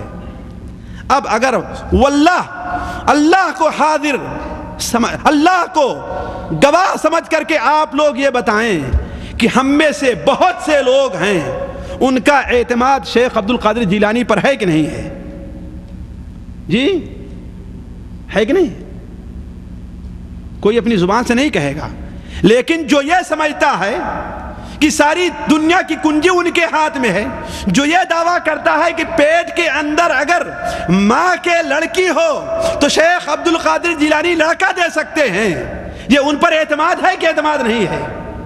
جی، اور وہ کیا کہہ رہے ہیں کہ ہر وہ چیز جس پر تو اعتماد کرتا ہے وہ کیا تیرا معبود ہے، اور ہر وہ شخص جس سے تو خوف کرے یا توقع رکھے وہ تیرا معبود ہے، اور ہر وہ شخص جس پر نفع اور نقصان سے متعلق تیری نظر پڑے وہ تیرا موجود ہے، اور تو یہ سمجھے کہ حق تعالی ہی اس کے ہاتھوں سے ہماری روزی دے گا، اگر اس کے پاس ہم نہیں گئے تو ہمیں روزی نہیں ملے گی، تو یہ بھی تیرا معبود ہے۔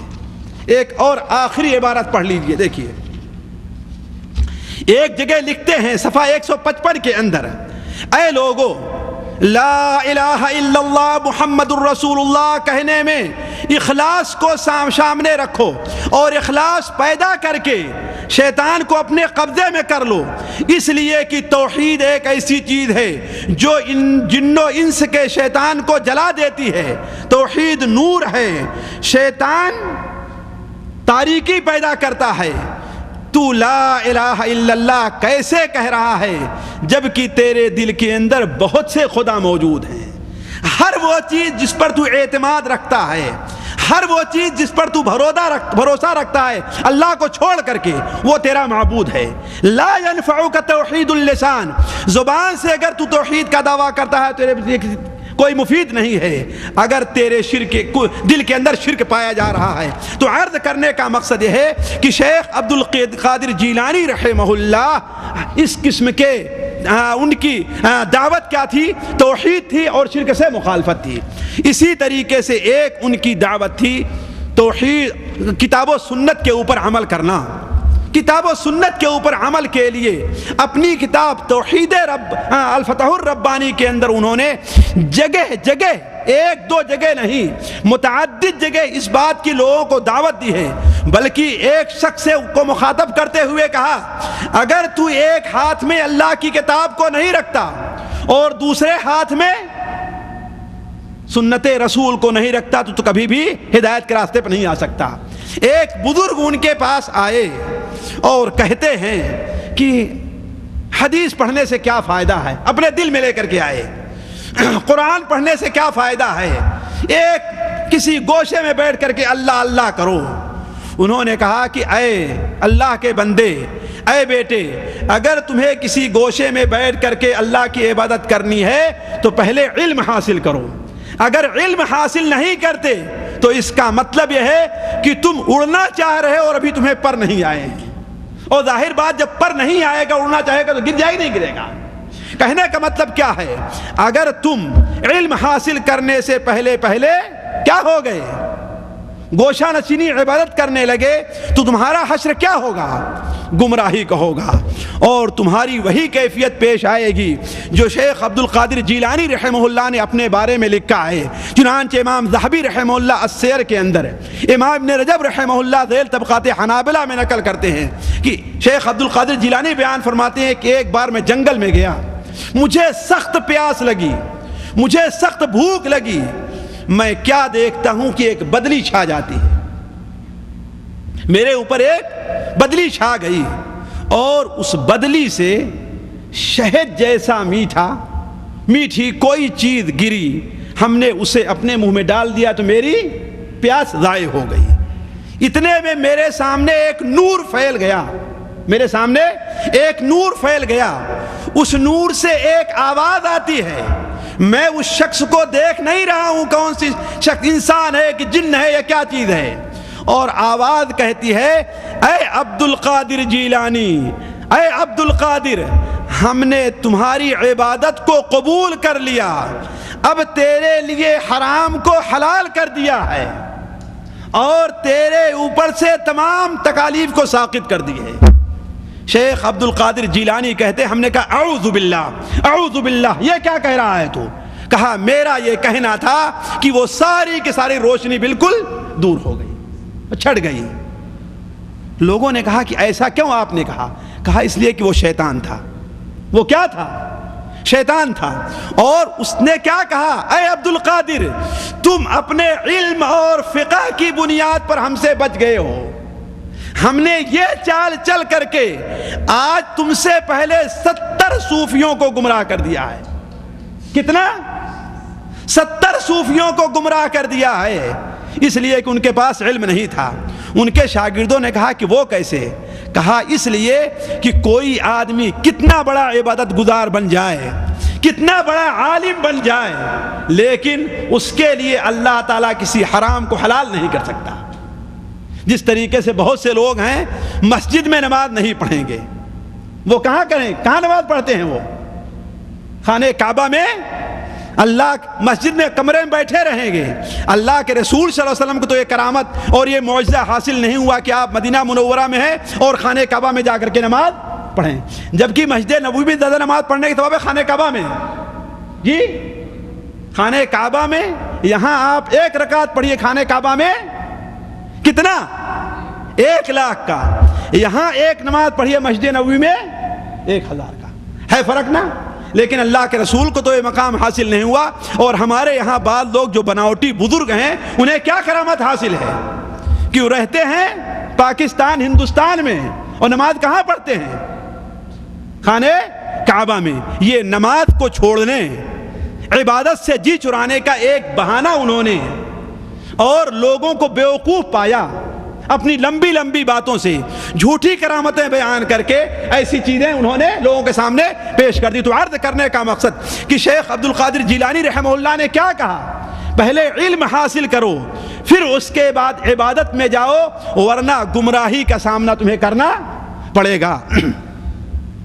ہمارے خیال سے مجھے ایک بات اور رکھنی تھی کہ شیخ عبد القادر جیلانی کا عقیدہ کیا تھا. وقت زیادہ ہے لیکن بڑے اختصار کے ساتھ، شیخ عبد القادر جیلانی کا عقیدہ وہی تھا جو امام احمد حنبل رحمہ اللہ کا عقیدہ تھا. مثال کے طور پر چند باتیں میں آپ کے سامنے رکھتا ہوں. یہ بتائیے ہمارے ہاں لوگ کیا کہتے ہیں کہ اللہ کہاں ہے؟ جی کوئی بتائیں اللہ کہاں ہے بھائی؟ اللہ ہر جگہ ہے. ہمارے یہاں یہی ہے نا. شیخ عبد القادر جیلانی رحمہ اللہ کا عقیدہ الغنیہ، غنیۃ الطالبین ہے نا، وہ اٹھا کر کے دیکھ لیجئے. اسی طریقے سے فتح الربانی وغیرہ کے اندر ہے کہ اللہ تبارک و تعالی عرش کے اوپر موجود ہے، البتہ اس کا علم کیا ہے؟ ہر جگہ پر ہے. تو اللہ تعالی ہر جگہ پر. ہمارے ہاں لوگ کیا کہتے ہیں؟ جسی بھی عالم سے جو لوگ شیخ عبد القادر جیلانی کو مانتے ہیں ان سے جا کر کے پوچھ لیجئے، جو غلط مانتے ہیں صحیح تو ہم مانتے ہیں. اس لیے کہ اللہ نے جو ان کو مقام دیا ہے، اس مسجد میں اللہ کے مبارک گھر میں بیٹھ کر کے ہم اقرار کرتے ہیں کہ شیخ عبد القادر جیلانی کو جو مقام اللہ تعالیٰ نے دیا ہے اور ان کا جو حقوق ہمیں دیا ہے، ہمارے اوپر رکھا ہے، اس حقوق کو ہم مانتے ہیں اور ادا کرتے ہیں. ان کے لیے دعا کرتے ہیں، ان کی امامت کا، ان کی بزرگی کا اعتراف کرتے ہیں، اور اللہ تعالیٰ سے امید رکھتے ہیں کہ اللہ تعالیٰ قیامت کے دن انہیں اعلیٰ مقام عطا فرمائے. لیکن ان کے اندر الہی خصوصیت، اللہ کے جو خصوصیات ہیں ان میں سے کوئی خصوصیت ان کے اندر ماننے کے لیے تیار نہیں ہے. تو وہ کیا کہتے ہیں کہ اللہ تعالیٰ عرش کے اوپر مستوی ہے اور تمام ملک کو اپنے قبضہ میں کیے ہوئے ہے، اس کا علم تمام اشیاء کو گھیرے ہوئے ہے. وہ کہتے ہیں کہ اس معنی میں قرآن مجید کے اندر 7 آیتیں ہیں، اور آج ابھی ہم نے مغرب کے بعد کس بعد کا شمار کیا تو صحیح 7 آیتیں قرآن مجید میں ہے جس کے اندر ہے کہ اللہ تعالیٰ عرش کے اوپر مستوی ہے. اور ہمارے ہاں کیا کہتے ہیں کہ اللہ تعالیٰ ہر جگہ موجود ہے. دوسری چیز، اللہ تبارک و تعالی نے شیخ عبد القادر جیلانی رحمہ اللہ کو اہل سنت والجماعت کے عقیدے پر رکھا تھا، ان میں سے ایک عقیدہ یہ بھی ہے کہ اللہ تعالیٰ کی جو صفات ہیں ہم ان کو اسی طریقے سے مانیں، اس کی تعویل نہ کریں۔ مثال کے طور پر آپ لوگ آزما لیجئے گا، اہل حدیث جو لوگ اپنے کو کہتے ہیں ان سے ہٹ کر کے دوسرے لوگ ہیں، ان سے جا کر کے پوچھئے کہ اللہ تبارک و تعالیٰ کے ہاتھ ہے، وہ کہیں کہ اللہ تعالیٰ کا ہاتھ نہیں ہے۔ قرآن مجید میں جو کہا گیا ہے کہ اللہ تعالیٰ کا ہاتھ، اس سے مراد کیا لیتے ہیں؟ اللہ تعالیٰ کی قدرت مراد لیتے ہیں یا نعمت مراد لیتے ہیں؟ قدرت مراد لیتے ہیں یا نعمت؟ ان سے پوچھئے اللہ تبارک و تعالیٰ کا چہرہ ہے، وہ کہیں کہ چہرہ نہیں اللہ تعالیٰ کا ہے۔ بات صحیح کہ نہیں صحیح ہے؟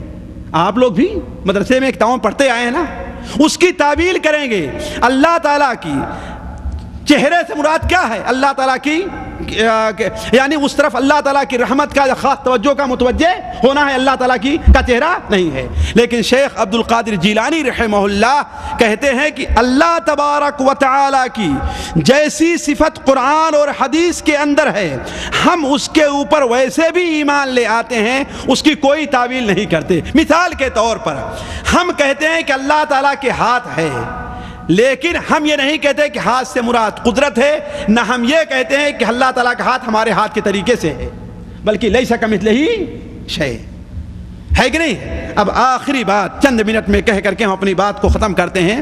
وہ آخری بات یہ ہے کہ گراہویں کا معاملہ کیا ہے؟ گراہویں شریف ہے کہ نہیں ہے؟ اس کا معاملہ کیا ہے؟ ساتھیو دیکھیے، گراہویں کی ابتدا کب سے ہے اسے کم سے کم میں نہیں بتا سکتا۔ کیوں؟ اس لیے کہ شیخ عبد القادر جیلانی کی کسی کتاب میں گراہویں کا ذکر نہیں ہے، اور نہ آپ کے شاگردوں میں سے کسی معتبر شاگرد نے اس کے اندر نقل کیا ہے کہ نہیں؟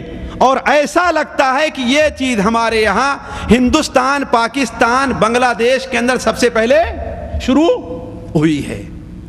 اس لیے ظاہر بات ہے یہ چیز ہمارے نبی کی سنت نہیں ہوگی، بلکہ کیا ہوگی؟ بدعات کے اندر داخل ہوگی۔ کیوں؟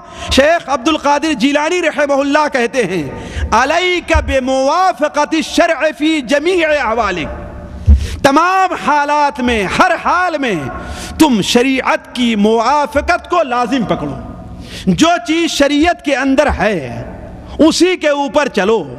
کیا شریعت کے اندر ہے کہ کسی کے وفات کے دن کو اکٹھا ہویا جائے؟ میں ایک مولوی صاحب کی تقریر سن رہا تھا، ان کی تقریر کتابوں میں پڑھ رہا تھا، وہ کہتے ہیں کہ کچھ لوگ ہیں جو گراہویں کو بدعات کہتے ہیں، حالانکہ گراہویں بدعات نہیں، اللہ کے رسول سے ثابت ہے۔ بھائی ان کی دلیل بھی ہے۔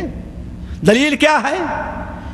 کسی حدیث کی کتاب کا حوالہ نہیں دیا، کہا تفسیر ابن کبیر میں ہے، تفسیر کبیر کے اندر ہے۔ کس کی ہے تفسیر کبیر؟ امام رازی کی ہے؟ نہیں بھائی، امام رازی کی ہے، تفسیر کبیر کے اندر ہے۔ اور در المنصور کے اندر ہے، کس کی کتاب ہے؟ ابن سیوطی کی ہے۔ اس کتاب کے اندر ہے کہ اللہ کے رسول صلی اللہ علیہ وسلم ہر سال کے شروع میں احد کے اندر جو شہداء دفن ہیں احد پہاڑ کے پاس، وہاں جایا کرتے تھے۔ تو اس سے گراہویں کو ثبوت ہو گیا۔ شہدائے احد کس مہینے میں شہید ہوئے ہیں؟ جی شوال کے مہینے میں۔ اور آپ ہر سال کے شروع میں کب جایا کرتے تھے؟ محرم میں جایا کرتے تھے، ہے کہ نہیں؟ ہر سال کے شروع میں جانے کا معنی کیا ہے؟ اگر آپ ایصال ثواب کے لیے جاتے یا گراہویں منانے کے لیے جاتے، فاتحہ کرنے کے لیے جاتے، تو شوال میں جانا چاہیے کہ نہیں جانا چاہیے؟ خود وہ جس حدیث کا حوالہ دے رہے ہیں، اولاً تو وہ حدیث صحیح نہیں، کسی حدیث کتاب میں نہیں ہے۔ ثانیاً اس کے اندر کیا ہے؟ ہر سال کے شروع میں جاتے۔ اب اگر ہم جو ہے ہر سال کو یہاں سے چھٹی جائیں اور اپنے والد کی قبر پر جا کر کے دعا کرنے جائیں تو کیا مطلب ہم گراہویں منا رہے ہیں؟ سوچنے کی بات ہے۔ تو اللہ کے بندے کوئی ایسی دلیل لے آئیے صریح طور پر قرآن اور حدیث سے کہ اللہ تبارک و تعالیٰ نے قرآن مجید میں یا اللہ کے رسول صلی اللہ علیہ وسلم نے حدیث کے اندر کوئی بات بیان کی ہو۔ واللہ ساتھیوں بڑے وضاحت کے ساتھ، ہمارے بھائی ناراض نہ ہوں، ہمارا اور آپ کا مسلک کیا ہے؟ قرآن اور حدیث ہے۔ قرآن اور حدیث سے کوئی دلیل لا کر کے پیش کیجئے، اسے ہم ماننے کے لیے تیار ہیں۔ اگر قرآن اور حدیث میں فاتحہ پڑھنے، فاتحہ کرنے کسی کے مرنے کے تیسرے یا چوتھے یا پانچویں یا 40 دن کے بعد پڑھ کر کے کچھ دم کرنے اور پھونکنے کی کوئی دلیل قرآن اور حدیث کے اندر موجود ہے تو واللہ ہم اسے ماننے کے لیے تیار ہیں۔ ساتھیوں، بہت سے ہمارے بھائی یہ کہہ دیتے ہیں کہ ہمارے مولوی صاحب تو اس کی دلیل دیتے ہیں۔ اس کی ایک مثال دیتا ہوں جو میرے ساتھ پیش آئی ہے، اور اسی الغات میں آج سے تقریباً 16-17 سال پہلے، 17-18 سال پہلے جب الغات کے اندر مستقل طور پر درس کا سلسلہ ہم نے شروع کیا تو شیخ صفی الرحمن رحمہ اللہ آئے اور انہوں نے عقیدے کی اہمیت پر بہترین درس دیا۔ پرانے الغات میں رہتا تھا، وہاں بیٹھے ہوئے تھے ہمارے بلدیہ میں کام کرنے والے کچھ بھائی جو تقریباً اب یہاں تو بہت کم رہ گئے ہیں، شیخ سے ملاقات کرنے گئے۔ ان میں سے ایک صاحب جن کا نام میں لینا نہیں چاہتا، نام نہیں لینا چاہتا، وہ بھی اس مجلس میں حاضر تھے اور کہا، سوال کیا کہ اے شیخ، کیا جو فاتحہ کیا جاتا ہے اس کی کوئی دلیل ہے؟ شیخ نے کہا کہ فاتحہ کی کوئی دلیل قرآن اور حدیث کے اندر موجود نہیں ہے۔ چونکہ شیخ کا معاملہ تھا، علمیت تھی، لوگ خاموش ہو گئے۔ ان میں سے ایک بھائی کو چند ہی دن کے بعد پاکستان چھٹی جانا تھا، وہ چھٹی گئے اور وہاں اپنے مولوی صاحب سے پوچھ کر کے آئے، اور چھٹی سے آنے کے بعد میرے پاس آتے ہیں، اگر اس کے اندر کوئی بات غلط ہے تو اللہ تعالی ہمارا مواخذہ قیامت کے دن کرے گا، آپ لوگ گواہ رہے ہیں، اور اگر نہیں تو میں کہوں گا آپ لوگ خود تلاش کرنا شروع کریں۔ شیخ عبد القادر جیلانی رحمہ اللہ نے اس کے لیے ایک بہترین نسخہ بتایا ہے، میں آپ کے سامنے رکھتا ہوں وہ نسخہ، دین بات آ گئی ہے الفتح الربانی کے اندر۔ جی نہیں الفتح الرب نہیں، ان کو بتاتا ہوں، پہلے نسخہ بتا دوں تو حق تک پہنچنے کا۔ شیخ عبد القادر جیلانی رحمہ اللہ نے اپنے ایک شاگرد کو وصیت کی کہ اگر کسی بات کے بارے میں تمہیں شبہ ہو کہ اس بارے میں حق کیا ہے تو فجر سے پہلے اٹھو، 2 رکعت نماز پڑھو، اور 2 رکعت نماز پڑھ کر کے اللہ تعالیٰ سے دعا کرو کہ اے اللہ تبارک و تعالیٰ، تیرے نزدیک اس بارے میں حق کیا ہے، مجھے اس بارے میں حق تک پہنچا دے، اللہ تعالیٰ تمہاری مدد کرے گا۔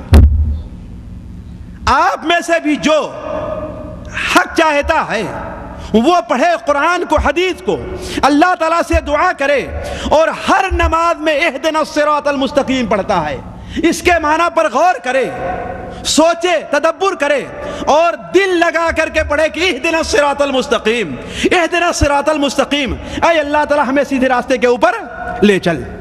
ورنہ ساتھیوں یہ کہہ کر کے پیچھا چھڑا لینا کہ ہمارے مولوی صاحب یا ہمارے بزرگ، ہمارے ماں باپ نہیں کرتے رہے ہیں، کیا وہ لوگ قرآن کو نہیں جانتے، اس سے اللہ تعالیٰ کے نزدیک کسی کو نجات نہیں ملے گی۔ تو میں عرض کر رہا تھا کہ وہ صاحب گئے اور وہاں سے پوچھ کر کے آئے تو آ کر کے مجھ سے کہنے لگے کہ مولوی صاحب، ہمارے مولوی صاحب نے بتایا ہے کہ فاتحہ کی دلیل ہے۔ ہم نے کہا وہ کہاں ہے؟ کہا وہ کہتے ہیں مشکات شریف کے اندر ایک حدیث ہے کہ اللہ کے رسول صلی اللہ علیہ وسلم نے بکرے کو ذبح کیا، اس پر پڑھ کر کے پھونکا اور لوگوں میں تقسیم کر دیا۔ ہم نے کہا دیکھیے یہ حدیث تو مشکات میں ہمیں نہیں معلوم ہے، اگر ہے تو کہیں سے لا کر کے دکھلائیے۔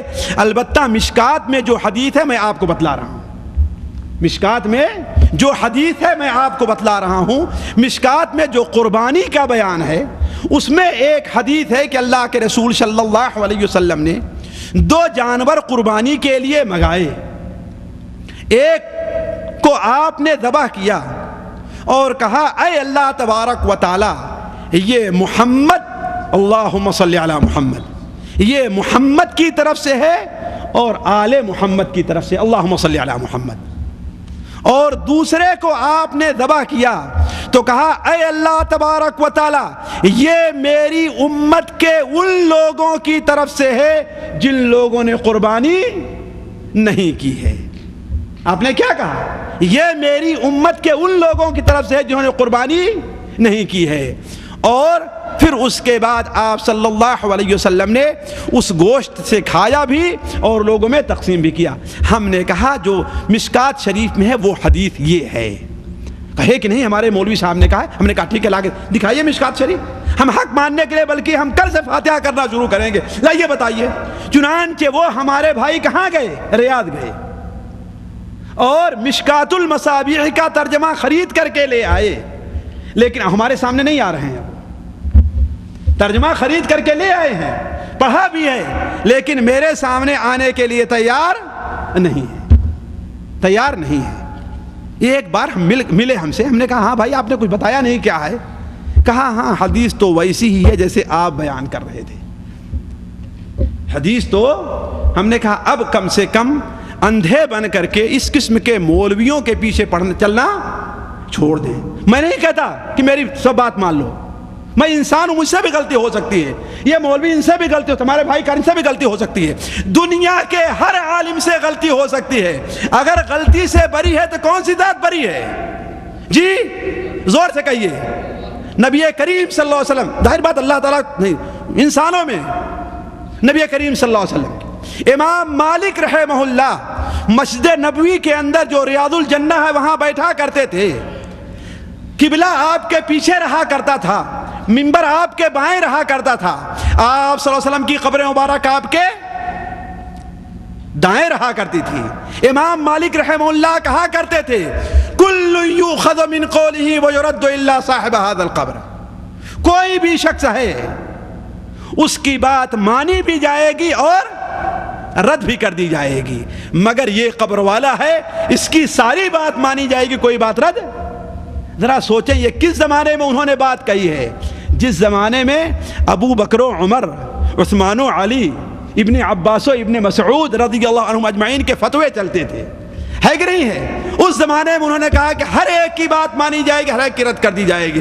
تو معلوم یہ ہوا کہ غلطی ہر انسان سے ہوتی ہے، مجھ سے بھی ہو سکتی ہے۔ میری کوئی بات نہ مانیے، آپ کس کی بات مانیں؟ قرآن اور حدیث کی تحقیق کیجئے۔ ایک اور نقطہ جس کی طرف شیخ عبدالسلام نے توجہ دلائی تھی، میں آپ کے سامنے رکھتا ہوں، وہ یہ ہے کہ بہت سے لوگ جو 11ویں دیتے ہیں ان کی مرادیں پوری ہو جاتی ہیں، ہے نا شیخ؟ آپ کا کہنا ہے نا، لیکن ہمارے بھائی نے کہا کہ بات بالکل غلط ہے، لیکن آپ کہہ رہے ہیں تو اس کا بھی جواب میں چاہتا ہوں کہ شیخ عبد القادر جیلانی رحمہ اللہ کے حوالے سے دو، اس لیے کہ انہی کا ذکر خیر چل رہا ہے۔ اللہ تعالیٰ قبول فرمائے ہماری اس مجلس کو، اللہ تعالیٰ ہمیں اور آپ کو شیخ عبد القادر جیلانی کے محبین میں شامل کرے، اللہ تعالیٰ ہمیں اور آپ کو اس جماعت نیک جماعت میں شامل کرے جس جماعت میں شیخ عبد القادر جیلانی، اور قیامت کے دن ہمیں اور آپ کو بھی انہی لوگوں میں کرے جس جماعت کے شیخ عبد القادر جیلانی شامل ہیں رحمہ اللہ۔ اولاً تو انہوں نے ہمیں کیا تعلیم دی ہے کہ ہر وہ بات جو شریعت کے مطابق نہ ہو اسے قبول نہ کرو۔ تو پہلے یہ ثابت کیا جائے کہ کیا 11ویں شریعت کے مطابق ہے کہ نہیں، ہے نا؟ دوسری چیز یہ ہے کہ ہم اور آپ اس بات کو اچھی طریقے سے سمجھ لیں کہ بعض لوگ جو غلط ذریعہ استعمال کرتے ہیں ان کی مرادیں پوری ہوتی ہیں، میں مراد پوری ہونے سے انکار نہیں کرتا، ہندوؤں کی مرادیں بھی پوری ہوتی ہیں، عیسائیوں اور یہودیوں کی مرادیں بھی پوری ہوتی نہیں پوری ہوتی؟ اگر پوری نہ ہوتی تو وہ اپنے مندروں اور کلیجہ گھروں کے اندر نہ جاتے، ہے کہ نہیں؟ کیوں؟ اس لیے کہ دعا کا پورا کرنا اللہ تعالیٰ کی شان ربوبیت ہے۔ امن یجیب المضطر اذا دعا، مضطر کی پریشان حال کی دعا کون قبول کرتا ہے؟ اللہ تعالیٰ۔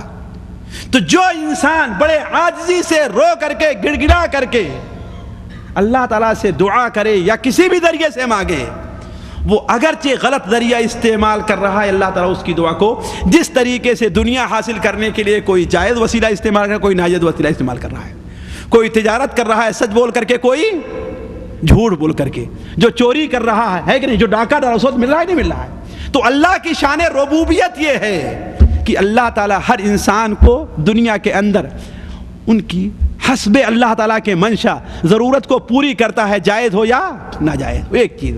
دوسری چیز یہ ہے کہ ابھی شیخ عبد القادر جیلانی رحمہ اللہ کے بارے میں آپ نے سنا کہ شیطان نے انہیں شیطان نے انہیں ان کے اوپر بدنی کا سایہ کیا ہے کہ نہیں؟ وہ اللہ میں اپنی طرف سے نہیں بیان کر رہا ہوں، یہ انہی کی سیرت میں جو کتابیں ہیں لکھی ہوئی ہیں. ابھی بتایا نا کہ وہ باہر نکل گئے تو بدری کا ان کے اوپر سایہ، اور وہاں سے کوئی میٹھی چیز آئی جسے ہم نے پی لیا تو کیا ہے، ہماری پیاس دور ہو گئی. اور پھر اس کو اس سے کیا آواز آتی ہے کہ اے عبد القادر، ہم نے تمہاری عبادت کو قبول کر لیا، اب تمہارے اوپر سے باتیں معاف کر کے حرام کو تمہارے لیے حلال کر دیا. تو انہوں نے کیا کہا؟ اعوذ باللہ، تو شیطان ہے نا. معلوم یہ ہوا کہ بسا اوقات بہت سی ایسی چیزیں لوگوں کو گمراہ کرنے کے لیے شیطان کیا ہے. بعد میں ایک کتاب پڑھ رہا تھا، بعد مصر سے آئے ہوئے لوگوں کے بارے میں بتایا کہ وہ لوگ جو شیخ بدوی کا بکرا دیتے ہیں ہر سال جا کر کے چڑھاوا چڑھاتے ہیں، جس سال چڑھاوا نہیں چڑھاتے ان کا بڑا نقصان ہو جاتا ہے. اور ایسا ہو سکتا ہے. کون نقصان کر رہا ہے بھائی؟ سب کرنے والا تو اللہ تو ہے ہی، لیکن بیچ میں کون داخل ہے؟ شیطان حائل ہے جو لوگوں کو گمراہ کر رہا ہے. ساتھیوں، آپ لوگ ناراض نہ ہوں، اس موضوع سے متعلق ایک حدیث میں آپ کے سامنے رکھ کر کے اپنی بات ختم کرتا ہوں کہ کس طریقے سے شیطان غلط وسیلہ کوئی آدمی استعمال کرے، چاہے شفا کا، کوئی چیز حاصل کرنے کا، تو شیطان کس طریقے سے مدد کرتا ہے. سنن ابو داؤد کے اندر، کس کتاب میں؟ سنن ابو داؤد کی کتاب الطب کے اندر، کتاب الطب کے اندر ہمارے خیال سے حدیث رقم لکھی ہے کہ نہیں لکھی یہاں پر؟ ہاں لکھی ہے. 3883 میں حضرت عبداللہ ابن مسعود کی بیوی حضرت زینب بیان کرتی ہیں کہ ایک بار حضرت عبداللہ ابن مسعود نے مجھ سے حدیث بیان کی کہ ان الرقى والتمائم والتولة شرک. جھاڑ پھونک، تعویذ گنڈا، یہ سارا کیا ہے؟ شرک ہے. ہم نے کہا آپ ایک ایسی بات کہہ رہے ہیں، مجھے تو یاد ہے کہ میں ایک یہودی کے پاس جایا کرتی تھی، دیر بات اسلام سے پہلے، میری آنکھیں پھڑکتی تھی، درد کرتی تھی. جب وہ یہودی کچھ پڑھ کر کے دم کیا کرتا تھا تو میری آنکھ ٹھیک ہو جایا کرتی تھی. یہ کس کتاب کی حدیث ہے شیخ؟ سنن ابو داؤد کے، سنن ماجہ میں بھی ہے.